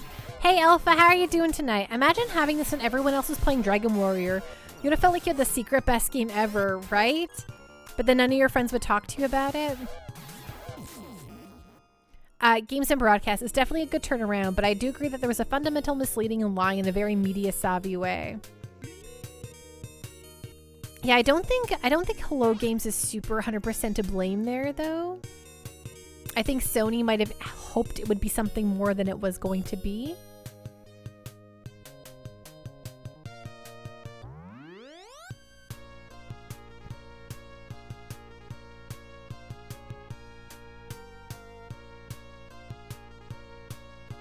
Mr. Bubbles, I mean, Phantasy Star 4 was like the first to have cutscenes and it was on the Sega Genesis.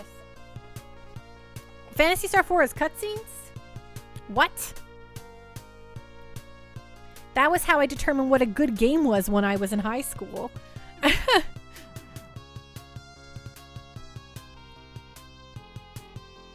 Non-saying sheepish smiles type of answers, of course.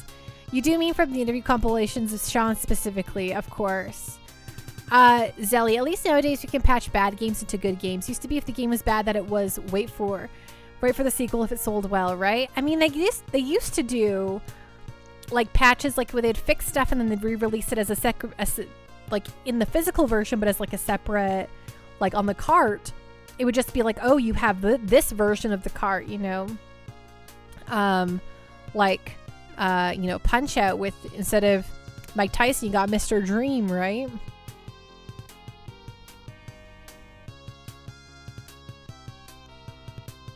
The cutscenes are still frames, like a comic book. Oh, this game also has something similar.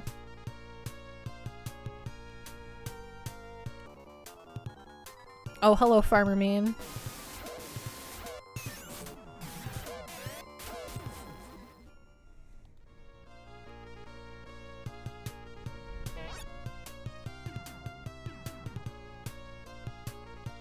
So I'm investigating something over here.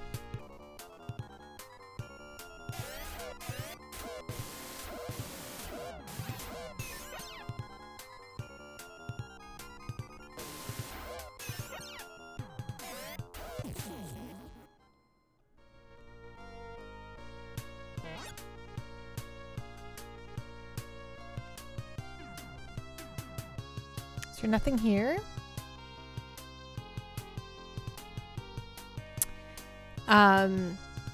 Games and broadcast. Speaking of Punch Out, as soon as I started treating Sifu like Punch Out, I fell in love. Polarizing game though, justified too. Justified in the polarization. Yeah, I've heard very mixed things about Sifu, that's for sure. Zelly, E-farmers are Jawas, am I right? Oh, I've got a lightsaber, and there's Jawas, and sand deserts and space, like... I don't think it's a secret.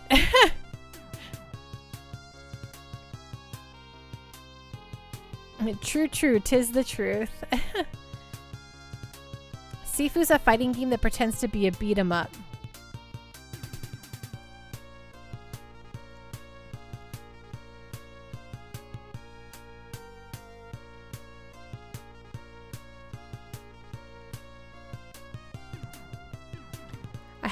I've read a little bit of what people are thinking about it, but I haven't seen too much of it other than the original, announcement trailer. But, yes, what I gather is some people like the video game and some people do not. Mr. Bubbles, Pando, did you check out Arcana for the SNES? From the link you sent? Because I looked at that stuff for sure.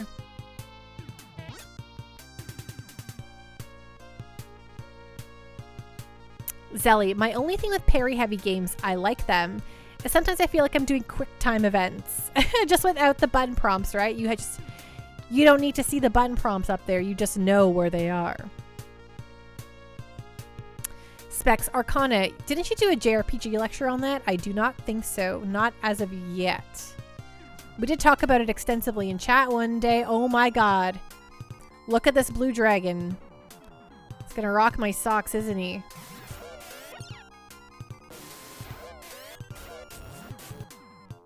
Okay, magic. No, attack. Magic. Wait, no, attack. Attack, magic. Oh, no. I see. Oh, yeah, you could do this. On Noah.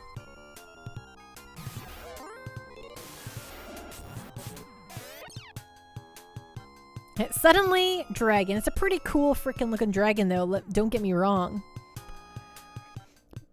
Mr. Bubbles, I think it's something you would definitely like. I don't doubt it. We'll definitely be playing it someday. Game as a broadcast. I really love fighting games, and I'd say the roguelike elements are the parts that sneak in. It's still a beat 'em up, and traditionally, in my opinion, way more of a hybrid with Sekiro. Okay. Mr. Bubbles, oh poop, just hit the non-existent fan. Specs, if it were me, I'd use buy and GTFO. Okay, attack, attack, attack. I think we can do a full round of attacks here. Okay, he's going down pretty fast. I think I'm a little over leveled, which is okay. Oh right, who's magic? You can cure yourself.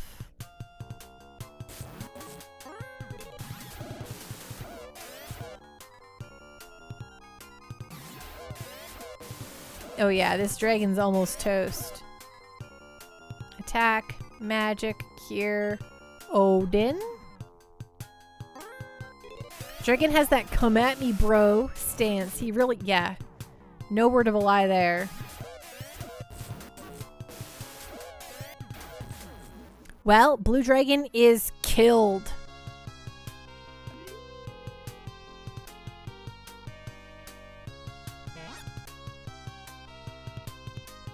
Ooh, we found the amber eye.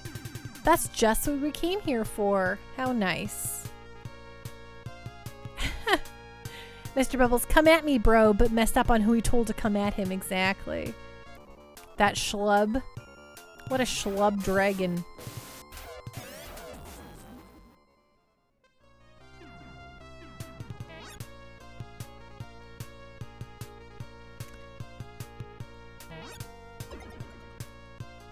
That's rude. I hate the chests that explode. Nothing makes me madder. I thought I had way more burgers than this, but whatever.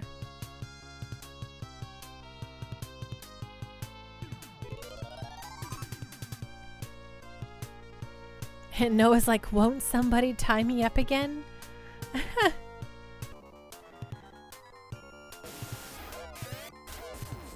There are burgers in this game? Yeah, the food in this game is cola and burgers, Zelly. I don't quite understand it, but I love it.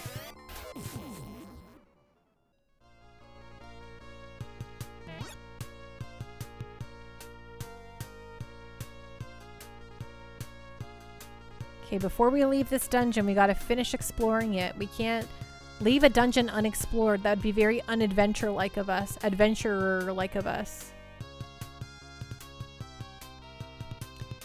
And we are adventurers, right?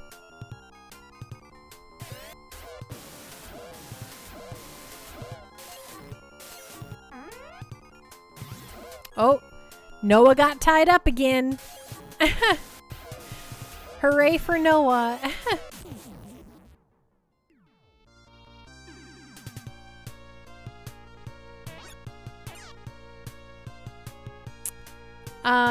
Is this the collection of Star games that came out? We're actually playing the Sega Ages is the, you know, the really nice kind of the remasters of old Sega Master System games, I think, usually. And this is the Sega Ages version of just Phantasy Star. Now, I own like a bajillion Sega Genesis compilations, and I think I have a set that has both Phantasy Star 2, 3, and 4 on it. I think it's a Sonic Genesis collection. So I definitely have a bajillion of those in my life. So when we get to the other Phantasy Stars, I'll have some way to play them for sure. Okay, we're not going up this way yet. We're going to finish investigating. Oh, wait, no, that was the end of the... Oh, I guess it was. Well then. Let's explore this way.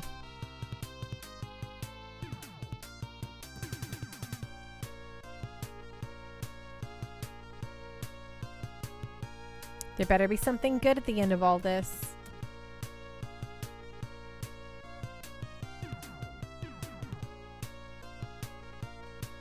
No, I can't really imagine doing this without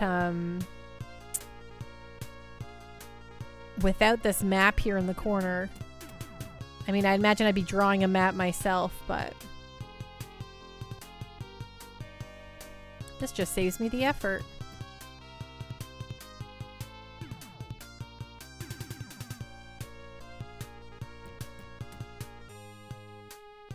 Oh, I'm back in town. That's nice.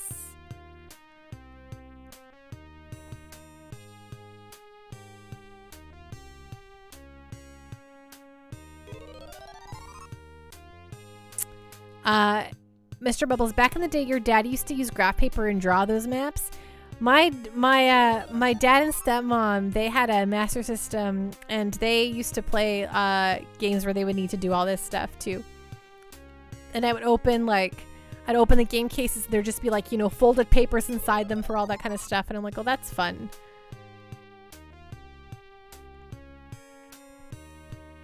Zelly, I want to play an Etrian Odyssey game. I've never done much of the map games. I own an Etrian Odyssey game here that I've never actually touched. But I've played Persona Q, and that is like a close to an Etrian Odyssey game, right? So that's good stuff. This town is called Casbah. Jake, is your Apple Watch working again, or you should buy a new one? I'm actually was lent this one, so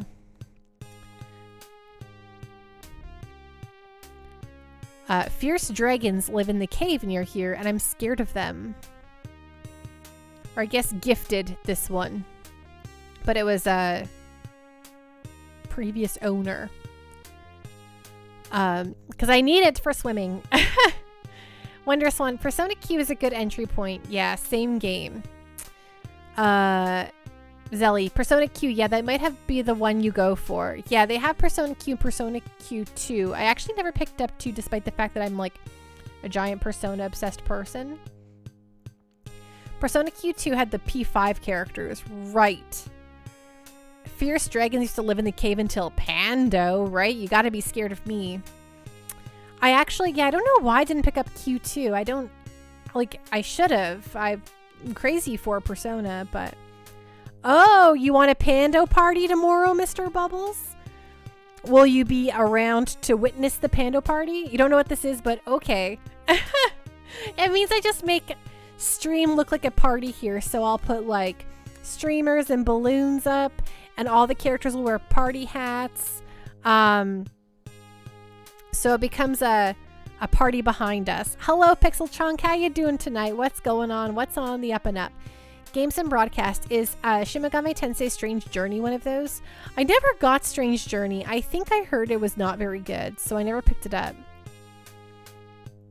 Oh, and no, right. I see what you're saying. Strange Journey is not Etrian Odyssey-like. Have you heard of a vehicle called the Hovercraft? No. It's a good thing to have. It moves across water.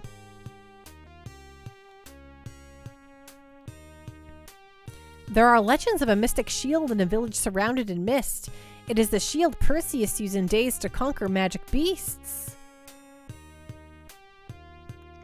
You always liked the cover and title, but never looked at it. Is that the one with the big robot on the front? Strange Journey. SMT.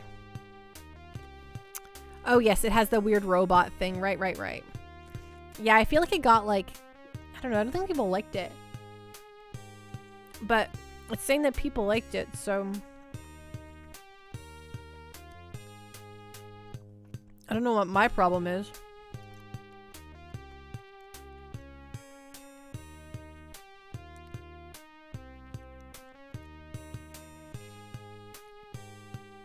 Wonderswan. Strange Journey was a Saturn or PCE CD game originally, you think? Interesting. Oh, thank goodness. Yes, sell. We need a secondhand shop so bad.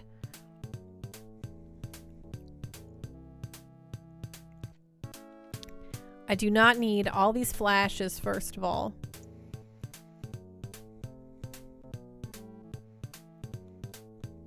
Like, I have so many flashes. Like, we probably are good with just like 2 to 3 flashes.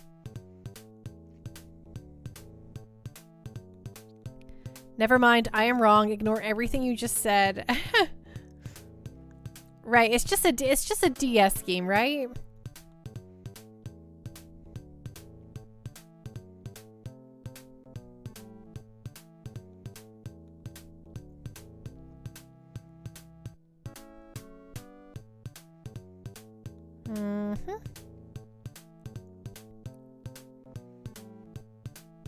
Like it wasn't actually a remake, right?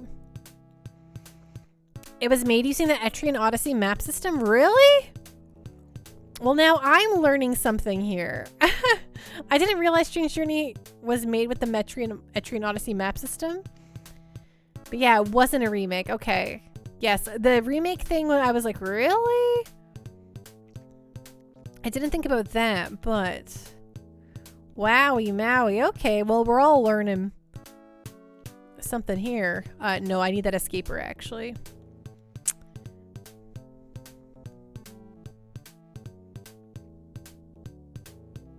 Panda just rolling in the misatas. Exactly. You bet your bottom dollar I am. We just needed room in our dang bag. Okay, perfect. Oh my gosh, hiccup. Maybe you saw gameplay and you thought it was the same as those others you were talking about. Wondrous One. I was thinking of Shin Megami Tensei Soul Hackers. That was a Saturn game. You have it for Japanese Saturn? That's awesome. Bottom Misatas? Soul Hackers got remade for 3DS. Okay, maybe that is also the game I was thinking of. Is that the one that people didn't really like? Soul Hackers. I remember there's just like an abundance of Shin Megami Tensei games come out sometimes and I'm like, I can't keep up with this. No, this is also highly reviewed. I don't know why I didn't pick this up either. I don't know what my problem is. What? Another secondhand shop? A Land Rover? Do I want to buy a Land Rover? I think you just found your next rabbit hole. Mr. Bubbles, rest well, be safe, have a great night. We'll see you again soon. Thank you so much for hanging out. Do I just want to buy their Land Rover? Is that what I'm here for? Don't believe your own eyes in the depth of the dungeons. What? There's poison gas above the sea to the west. No one could go near there without some protection. Okie dokie. That makes sense, I suppose. On some level. Do I want the Land Rover? I think so.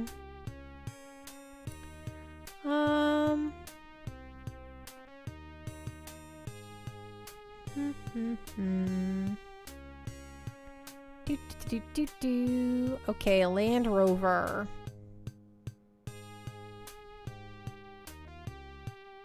Okay. Okay, so don't bother buying the Land Rover.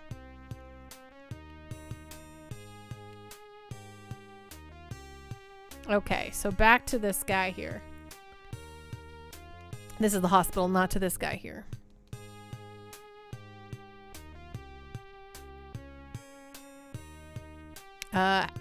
Okay, no, not you.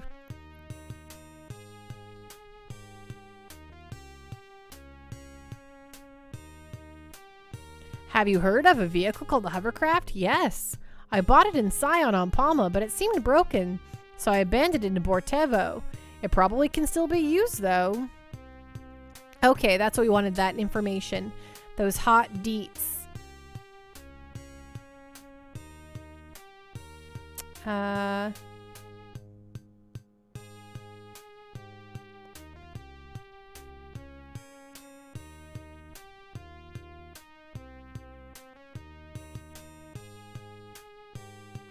Okay, to the lava pool of Bortevo.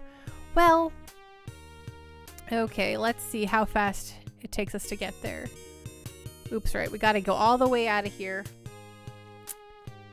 Okie dokie. Gotta backtrack all the way through here, don't we? Alright, not this way. Annoying. We gotta go through the cave again. Well, we'll go walk through the cave. Sure, why not? Do-do-do-do-do-do.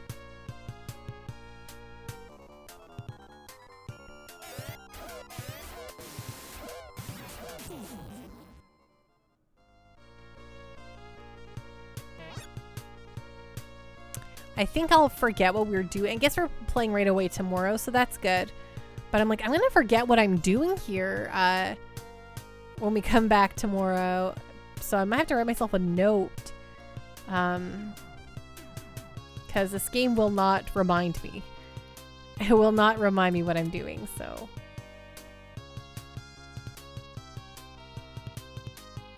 We're going to go get the hovercraft left in Bortevo, which is the place surrounded by lava, which means we gotta walk through the lava again.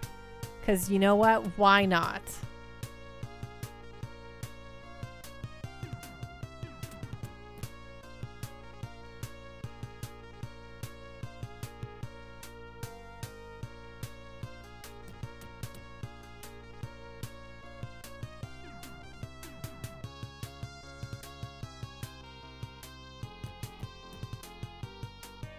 Okay, here we go. We're almost out of here.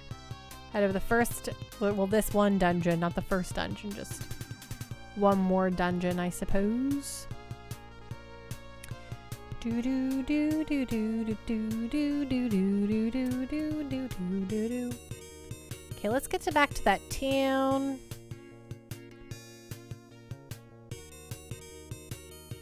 Okay, because this is where our spacecraft is. So I think that this will be a good spot to save it here for the night.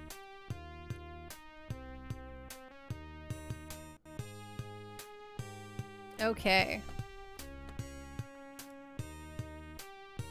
Well, everyone, I think this is a good stopping place for tonight.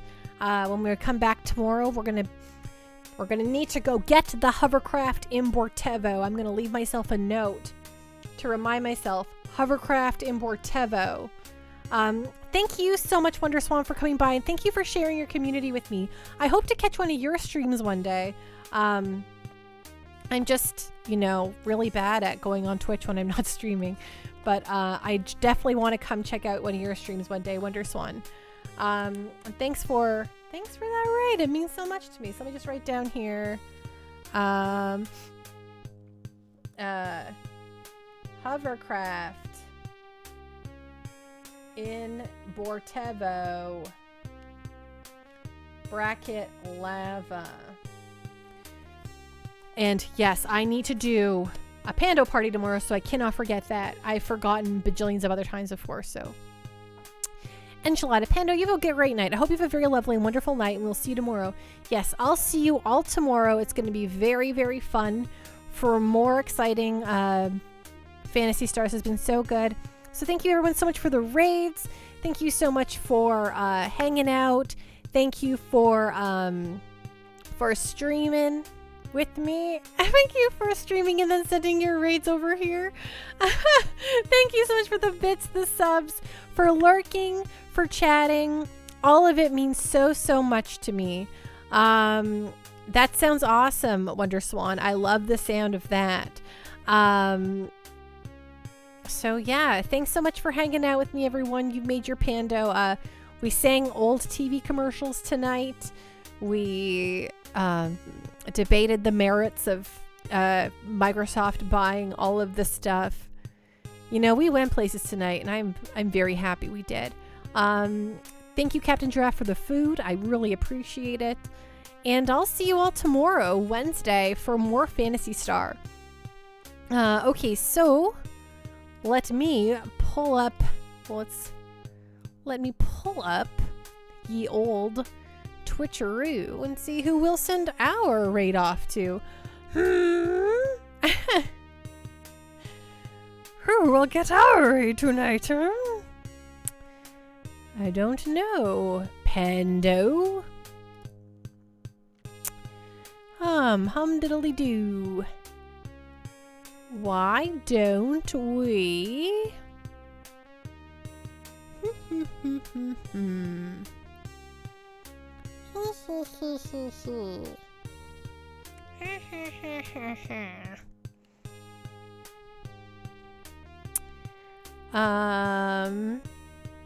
You know, just looking around here.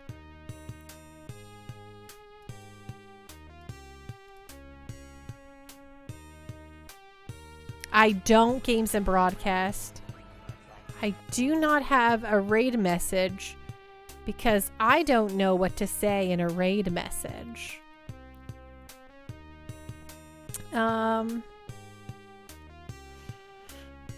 Okay, I'm so sorry. I don't know why I'm having such a moment here.